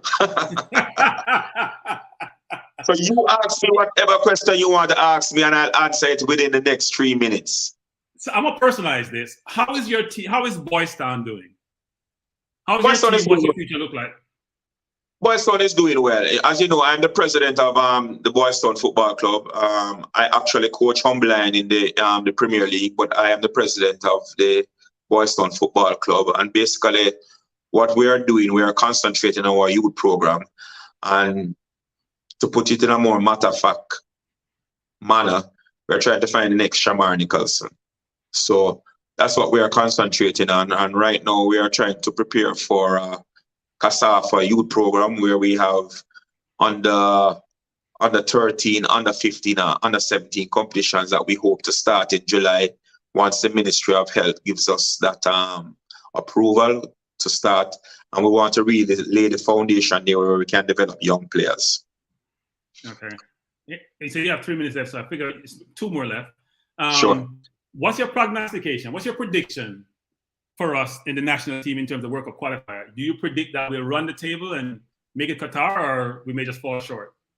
It's going to be a Herculean task, and it's going to be very difficult. The one good thing that is going for us, out of the games, we have 4 at home. And we need to utilize those 4 home games and get maximum 6 points if we have any hope of going to Qatar. It's definitely important that we get all maximum 3 points at home. Do you think we can get it with the players we have, or do we have to supplement this pool of players with the Damari Grays, the Stewart, players of those ilk, who we know have quality and can help progress the team? You know, I'm going to be honest, I think it will be too late to bring in those players, and it will just compound the problems that we have right now. What we need to do is look at the core players that we have and try and get the best 11 out on the field and maximize our effectiveness on the pitch. And I think that's what we really need to do. You know, we are already in the pickle that we are in now, so let's make the best of it and try and utilize the players as best as possible. But I believe that we have quality players in which we can get some victories. I mean, we look very competitive against the United States here in Kingston. And if not for that errant referee decision, you know, we could have gotten all 3 points. Or that goal that we missed in the other end. Exactly. Which so, tapping. Yeah. So, you know, I mean, with a little bit more luck and a little bit more fortitude, a little bit more commitment, there's still a mathematical chance, and once there's a mathematical chance, then we have to go for it. Well, Coach, I want to thank you in abundance for joining us on the program. Really enjoyed the conversation. Want to say about Shamar, even though I've given Shamar a stick on this program, that I'm glad he got the contract he did. That team in Moscow is a very good team, high profile to it, whether they play Europe or Champions League. So he'll get the platform to definitely demonstrate his skill, and I hope he's extremely successful, score a lot of goals, and make the country proud. I hope so too. And thanks for having me on the program. And you can ask me back another time. We definitely do so. Thoroughly enjoyed the conversation. Not just saying it, thoroughly enjoyed the conversation. And most importantly, appreciate the transparency. No problem. All right, thanks, Will. Take it easy. All right, take care. Minzy, are you back or am I here by myself? I just came on to put up a question, but him gone. But Yeah, we can't he hear left, the loud music in the background. We can't go let them things Okay. copyright. But Okay, so far okay. though. So maybe what I will do is, for those in the audience, if you have questions, if you have comments, and I know people like Brain Drain, or as I call him, Brainless, always have some snide remark. So I try to sort through here and see if I pick up anything. Pagan says I disagree. I don't have the control here, Coach, to put up these comments, but he says, I'm gonna read it. I disagree, we need all these players. I agree with you, Pagan, actually. I do believe, even though I think Andrew was extremely articulate and transparent in his comment, and I actually respect a lot of his views and what he said, because I think, especially around the totality of the involvement in football in Jamaica across all segments of the society versus concentrated in the 13 parishes, I think that's an imperative. But I agree, Pagan, that it's important for us to supplement what we have. He also mentioned Bailey not being fit and may not necessarily be available. And so therefore, is that the case? Then we need to have, as Mr. Speed said, we need to have wingers. And we need midfield. Grant and Hack are going on 80 years old. I'm not sure they're a solution for the last 6 games. And we have 4 games at home, as Andrew Lee alluded to. It is difficult to run the table. But when you have 4 games at home, if you have the best team and a quality team and a well-balanced team, you have an opportunity to win. If you get 12 points there, along with the 7 we have, we get to the 19. Maybe get a win and a draw in the other games. 20 plus may be a possibility, even though the top 4 teams have a significant number of points. But it's not improbable. It's possible. Is it probable? No, but it's not impossible for us to probably make it if we can run the table. That's going to be a very, very difficult task. But I do agree that the Jamalos, the Mari Grays, the Stewarts of the world, even though some people think it's a little bit late to bring them in, I mean, we've been chopping and changing for most of the campaign anyway. So a little chop and change in the last 6 games. I don't see that as a thing that we shouldn't pursue. Bala saying, Coach, on a grand market. I think Coach, it's Christmas Eve, everyone. So I'm not surprised that, first of all, I'm going to say thank everyone for being with us. It is Christmas Eve. You could be any place else. So thanks for coming to share the forum with us. And it is Christmas Eve. So Coach, like everyone else, have a life. And it's probably pretty busy with personal stuff. Chris Smith, who's part of the Crown. I don't go like Cataract and talk about Cataract XYZ. I don't try to do that. I try to be a subtle in terms of my engaging with those who support the Crankies, so the Crankers. A lot of you, thanks for joining us. And I want to say this though, is if you're in the stream, just hit the like button. Even though I don't promote that a ton myself actually, but hit the like button. If you like, if you don't like it, you can also hit the dislike button. But if you like it, if you like what's been discussed previously in the program, especially the discussion with Andrew, which I thought he was brilliant, by the way. I love coaches who are very transparent in their perspective and also who are very articulate. And I thought he was extremely articulate. I could see him in any forum operating, communicating, engaging, and providing valuable information and having a perspective, and that perspective is well thought through. versus just throwing information out there and hope a couple of it hits. So did appreciate the conversation with him. But I do think as we go forward into the last 6 games, that, you know what? All the players who are available, get them their visas and their passport. And the ones who Paul Hall thinking of in this program, he should bring him in. We did touch upon earlier the whole discussion about Bailey, what was said by Paul Hall, which is more around, I think Paul wants to utilize players with differentiating talent who can help the team win. I think he probably viewed Bailey as one of those players. The problem I see, and I've been saying this ad nauseum, is that to me, Bailey hasn't played well in the Gold Cup. He wasn't available for most of the World Cup campaign, and the games he played, he's not been a difference maker. We saw Antonio came in, didn't play well in the Panama game, but we saw him playing in the whole game against El Salvador. We saw him in the US game. And even though our midfield still can't get forward the ball, he was very effective. So we do want to have players with differentiating talent. Think if we have a forward line of Gray, Lowe, and Antonio, or if Bailey's fit, I'm sure he'll start of Lowe, Antonio, and Gray. And if we can get a couple of midfielders, like a Baker in there, that's a much better team. I am not an advocate, and I've said it numerous times, of Haka and even Anthony Grant, even though a lot of people support Anthony Grant, and he's a crowd favorite now. But he doesn't have the legs. He used to be a very good player, very physical player. You don't even see him put a tackle onto anyone, those debilitating tackles to put on when he played in the championship or League One. He's not the same player. So he has been a good servant for the country. He has played well today, but I do think we need more legs. And most importantly, and you heard the coach say so, we need to keep the ball. And if Paul Hall wants to play a pressing game, you can't play a pressing game when you can't keep the ball because it's just going to come right back at you, right? You're going to spend time going off field. You're going to condense the field and the gaps either behind or between the defense and the midfield. And also, I'm not sure the team has the legs, even though they're playing in different parts of the globe, to play a pressing game. It may be, selective pressing. They're going to play a pressing game like a Man City does or Liverpool does. That's hard to do if you don't have the legs. And also the philosophy about how you should press to make sure you can win the ball upfield and be dangerous and have a short field going forward to try to score against your opponent. So I'm concerned that he wants to go that route because I'm not sure that route will fit how the team is currently constituted and composed. I'm not sure it's going to fit that style. The style of play he wants to play and the way he wants to play, I'm not sure this team is set up the right way. Or he will have enough time to implement the method he wants to employ to play in the style of play that he wants to play.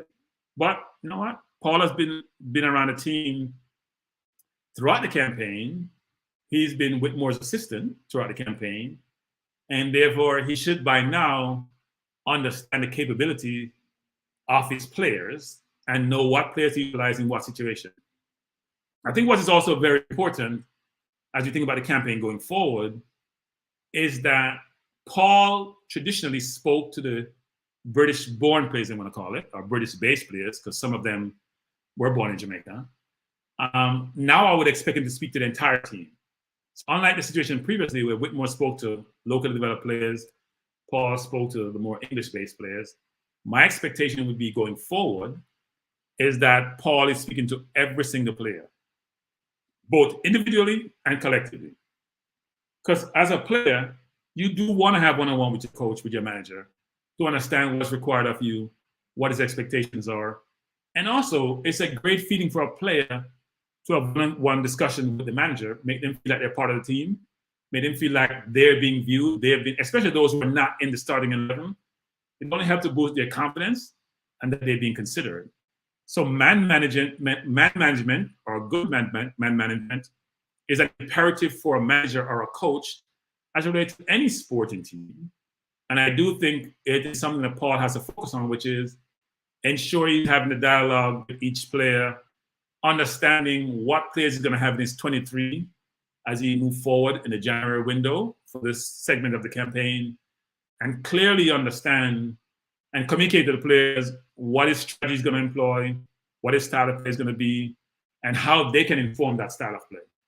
Doesn't make sense to bring all these players in the same day that, or a day or two before, you're trying to implement a strategy like we did with Panama when we played in Jamaica, which failed miserably. We have to make sure going forward that there's a lot of communication between Paul and his players that can allow those players to really conceptually think about how are we going to play, what's my role in this process, what's expected of me. So when they go to execute, that everyone is on the same page. Because I wasn't sure previously, even though we have played 8 games so far, that everyone was on the same page. Let me see if there's any other, as I said before, I don't have control of the apparatus here to post your comments or your questions. Chris is saying, if we can get this team on the field, we have a chance. Question is, Chris, what team? Because we have a lot of players, right?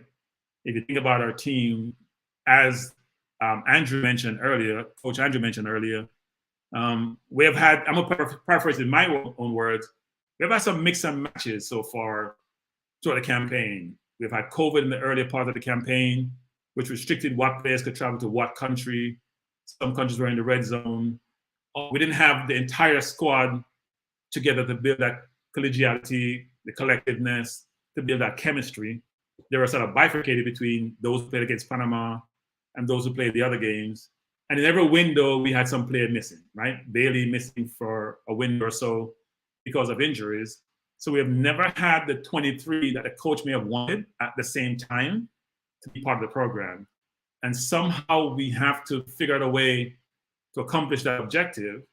And hopefully COVID will not necessarily create a damper on teams, the teams that our players play for in the UK, having concerns about sending the players for national duties, because that does occur.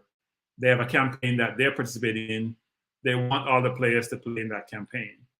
I also want to know what's your view on Pinnock, because Pinnock only came for the Panama game, hasn't been called back from my knowledge since.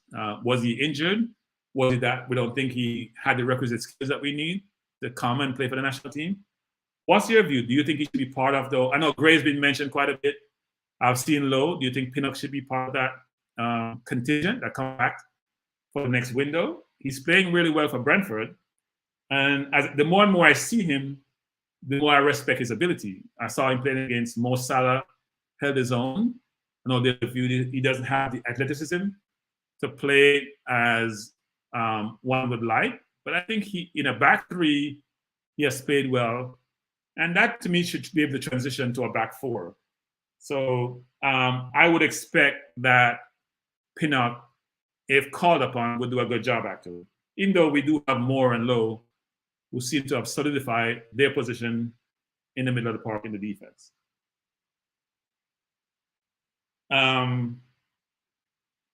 What other comments are here that I can pick up on?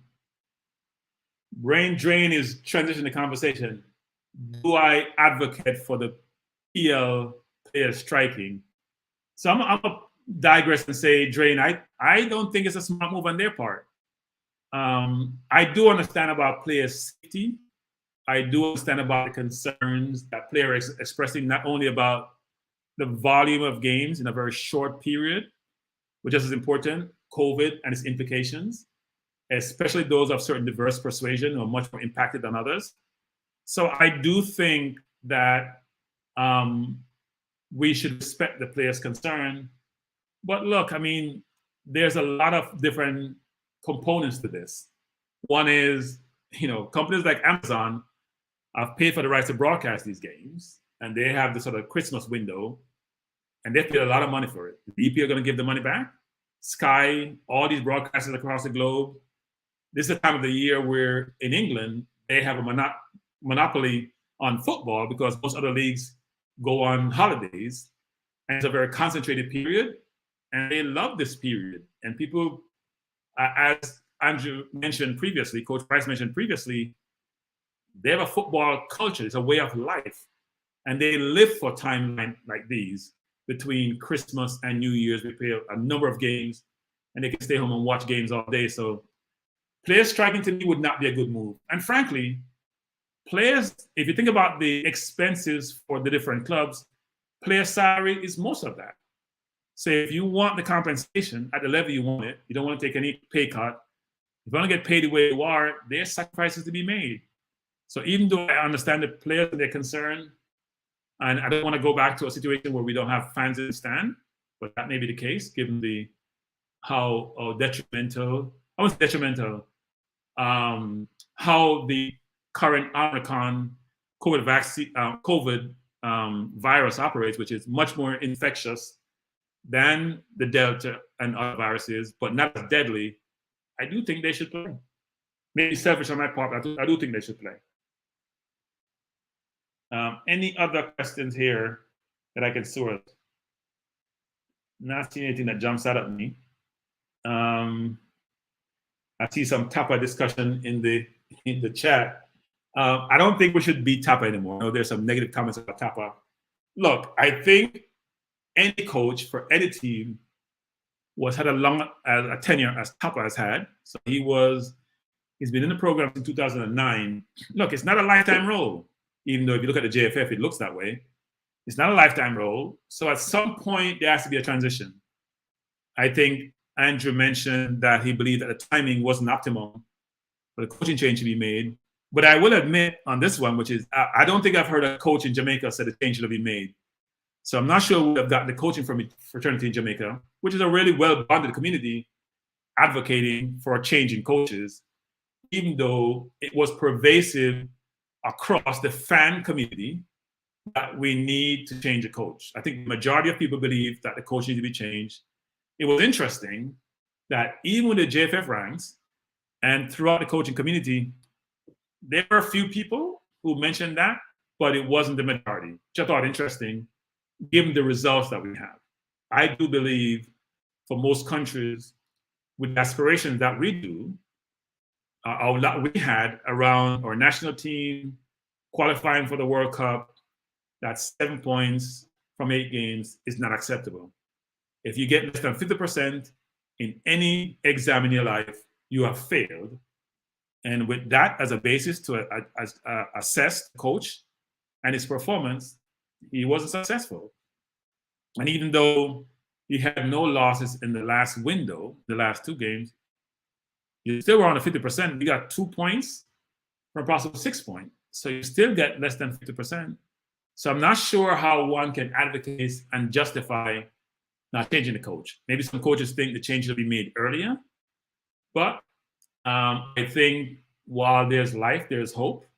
And I have the view that there's a perspective by the JFF, especially the technical committee, that we still have 18 points to play for. If we can run the table, we end up with what? About 23, so that's a possibility. So that's their view. My view was we probably should have made a change earlier because the uphill task from here and very difficult, especially when you have Panama away, we have never beaten a World Cup qualifier. And we also have Canada away, who are playing really, really well. Let me see if there's any other comments here that I probably should bring to the table. Nothing that jumps out at me, actually. So I'm not sure if coach is gonna rejoin the program because it seemed like he was pretty busy. So I won't go on much longer. If you have questions, though, I would like to address them. If you have comments, I would like to highlight them, but I don't have the apparatus here to be able to do so, as coach is able to do.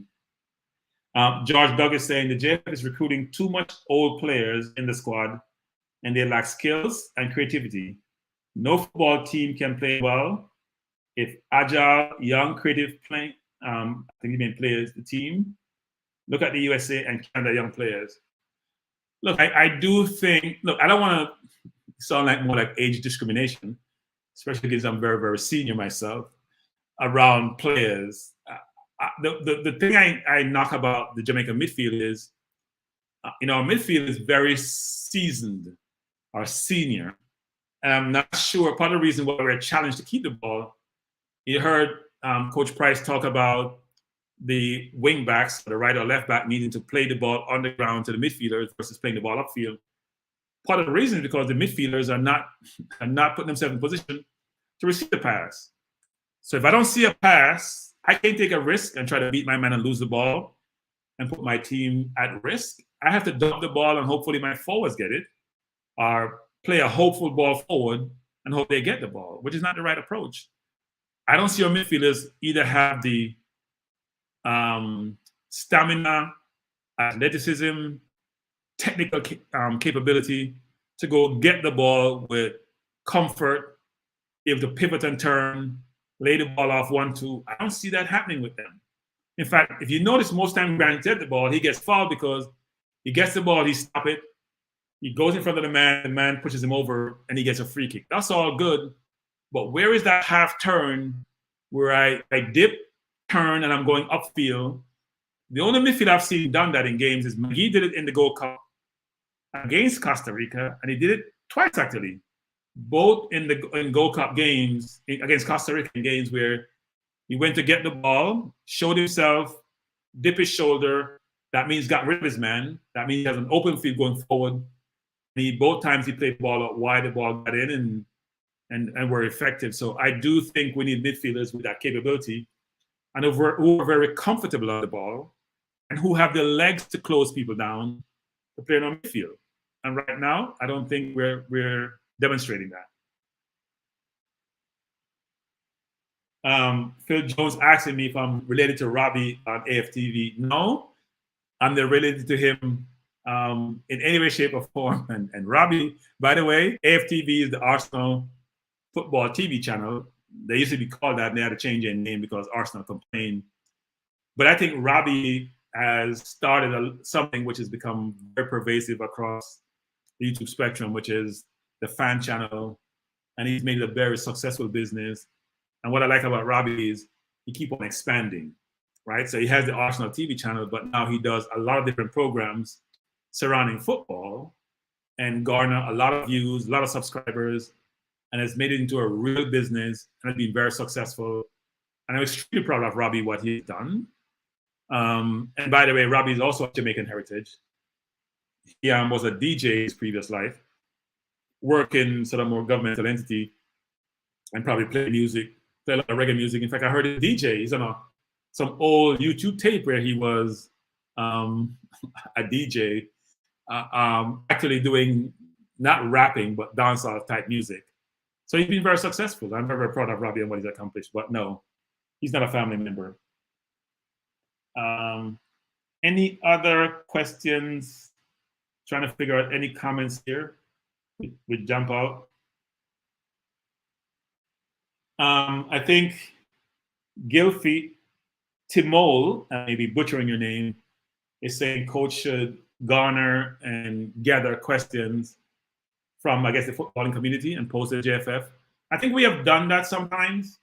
Actually, when we have had on the program Rudolph Speed, and I know Manning's Man also had a lot of questions. Manning's Man is, I'm sure, sports. A lot of questions when he had Mr. Ricketts on, which I thought was a very good interview, actually. I think Mr. Ricketts was a little more transparent than I've seen him in any forum, and also with the traditional media. I think Andrew called them the formal media, even though I do think we're formal here. We're trying to become much more professional. But no, look, I think the YouTubers, that's why I asked Andrew that question, Coach Andrew that question, the YouTubers are getting much more prominence than they have historically had. They have a platform, and as I've mentioned this previously, which is when you have a platform, you can talk football 24/7.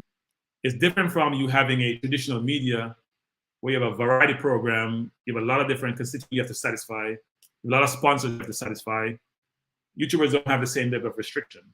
So you can be more targeted in terms of your audience, the topics that you want to focus on, and even the guests that you invite onto your program. Look to see if there's anything here else that I should probably bring up.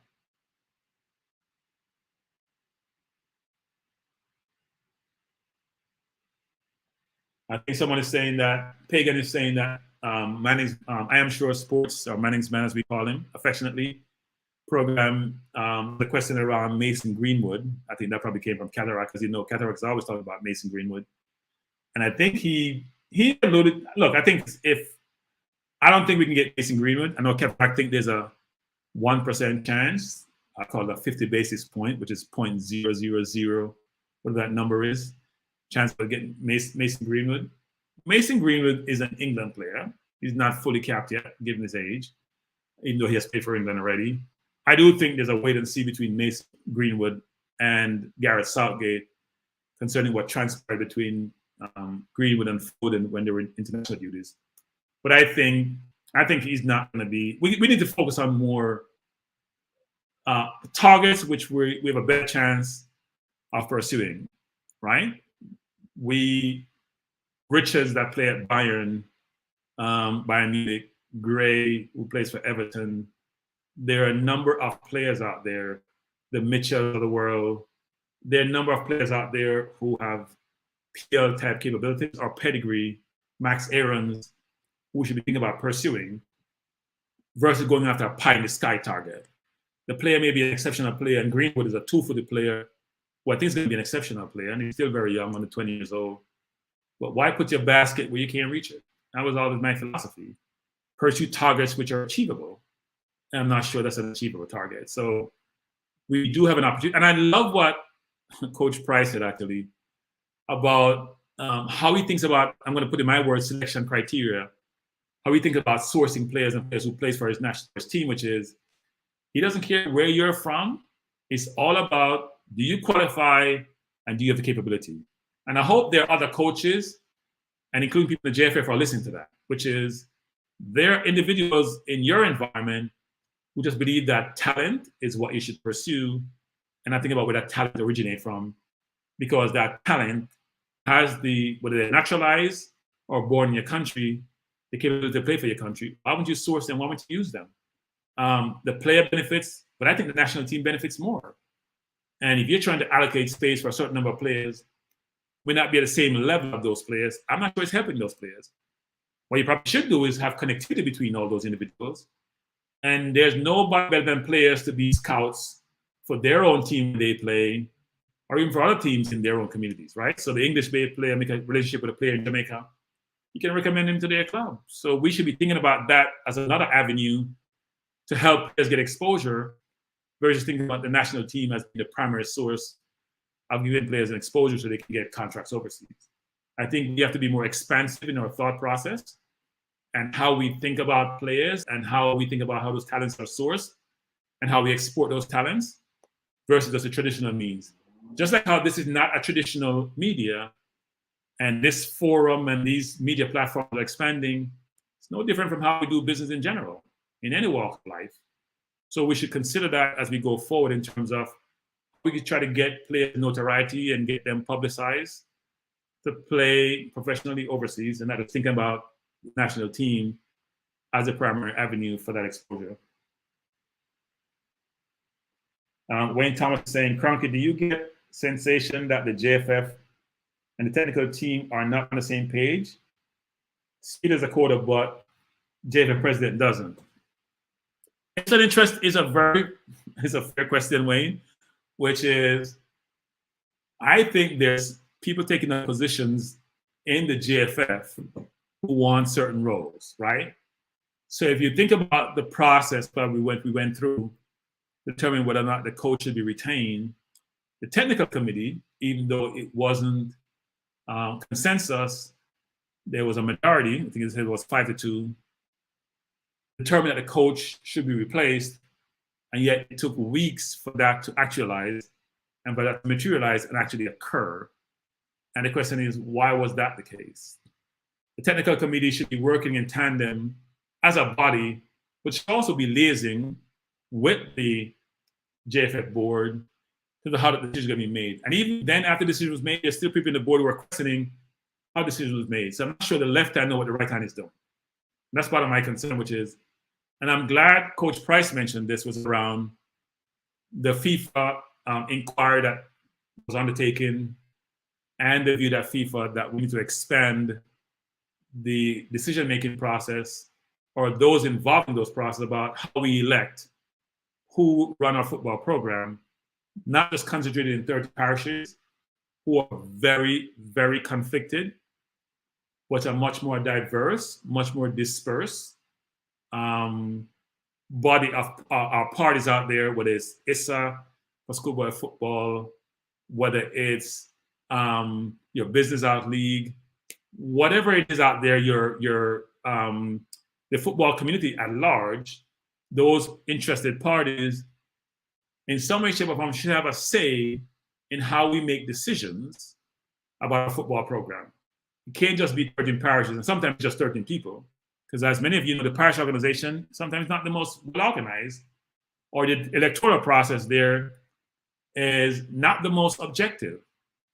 So it seemed like it's a very conflicted construct. You heard the JFF say they distribute money to the parishes, but we know when money starts going out, what does that mean, right? So I do believe we need a much more transparent, objective process for football. We need more parties involved who are making decisions about who should run a program. We need an infusion of personnel who are, we think, have the capability to be involved in the football, advocating for the football, can help to support the football. And I've said this numerous times, we need to expand what we consider to be Jamaica. Jamaica is not the little island, 144 by whatever we call it. It needs to be, I talk in miles, by the way, I'm still in the US, I don't talk in meters and centimeters. We need to expand the community we consider to be Jamaica. I do think if we think of ourselves as 6 million plus people versus 3 million, it would get us to a better place. I do think today we think of ourselves, or sometimes we are very, we're not as cohesive and as collated as we should be as a people. And if you, it's easy to divide and conquer, right? If you're operating as one, if you're moving the same direction, you have much more chance to be successful than what we probably have in terms of how we operate today, whether it's socially, politically, whatever we're doing, we're not as organized as we should be or work with the same cohesion that we need to, and we need to change that actually.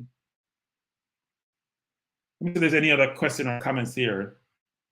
Rila Bala is saying, Cranky, can you shed some light on who makes us the party that will sit on Mr. Ricketts? Who decides who win?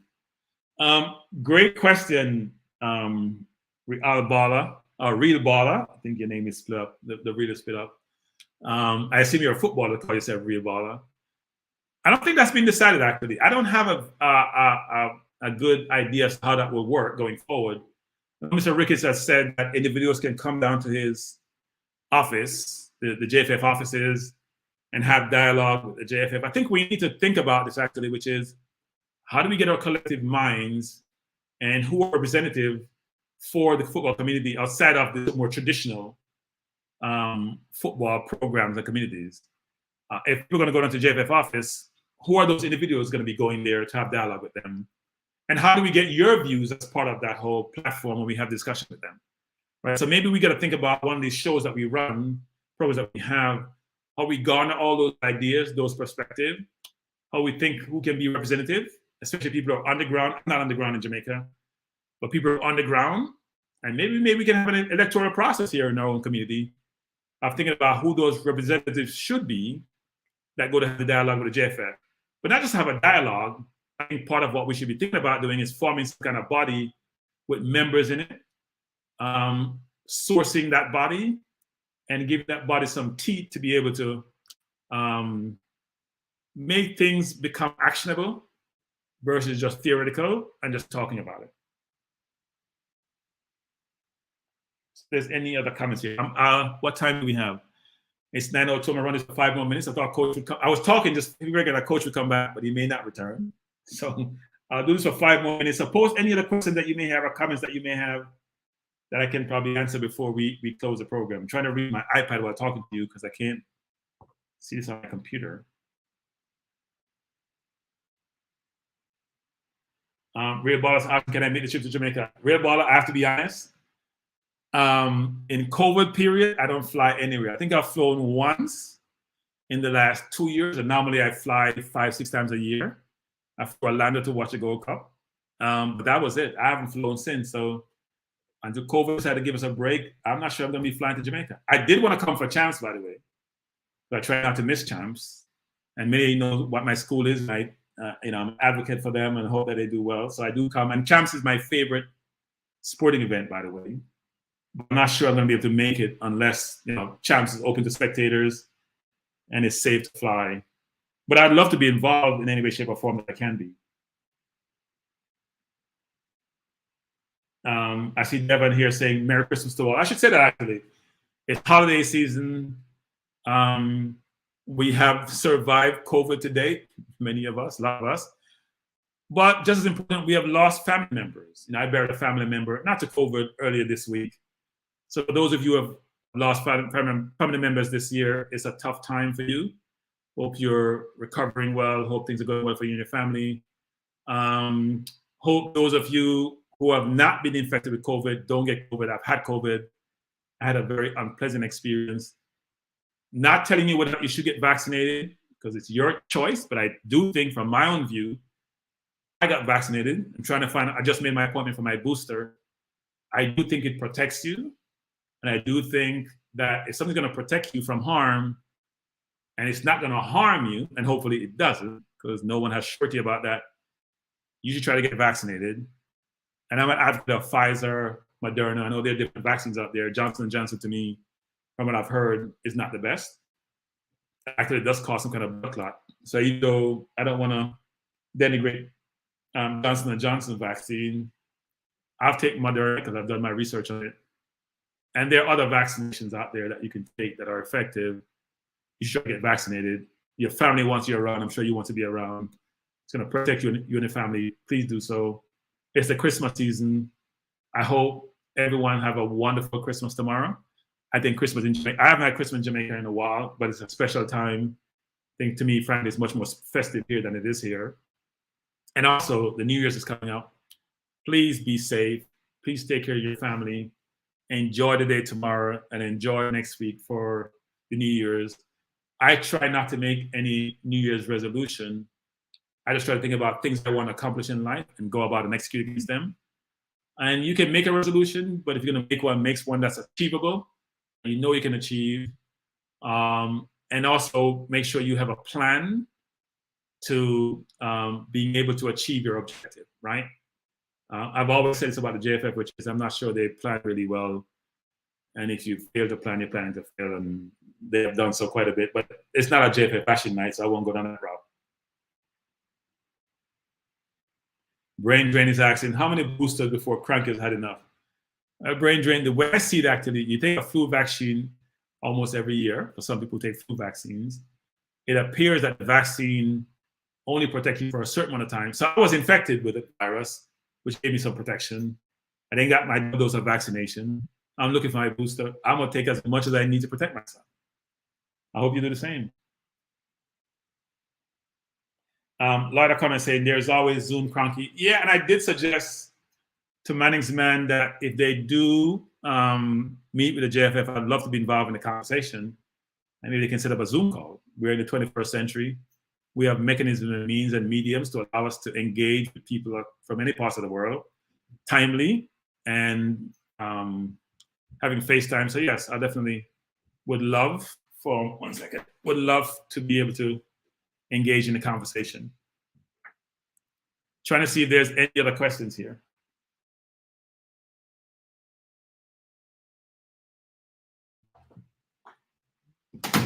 I don't see any questions here. So I think I'm going to close out the program, everyone. I want to say to everyone, thanks for joining us this evening. I know Coach had to run out in this Christmas Eve, but thanks for joining. Really appreciate your time and you being part of the program. The Coach Desk throughout the year, many of you have been in the audience providing commentary or joining the panel. So we do appreciate your time. We don't take it for granted. It's important for you to be part of the football community, especially if you love the sport. It's important for your voice to be heard on a continuous basis. And hopefully we're providing you the forum and the platform for your voice to be heard. So I appreciate your time. Please stay safe. Enjoy the holidays with your family. And see you in 2022. Good night and take care.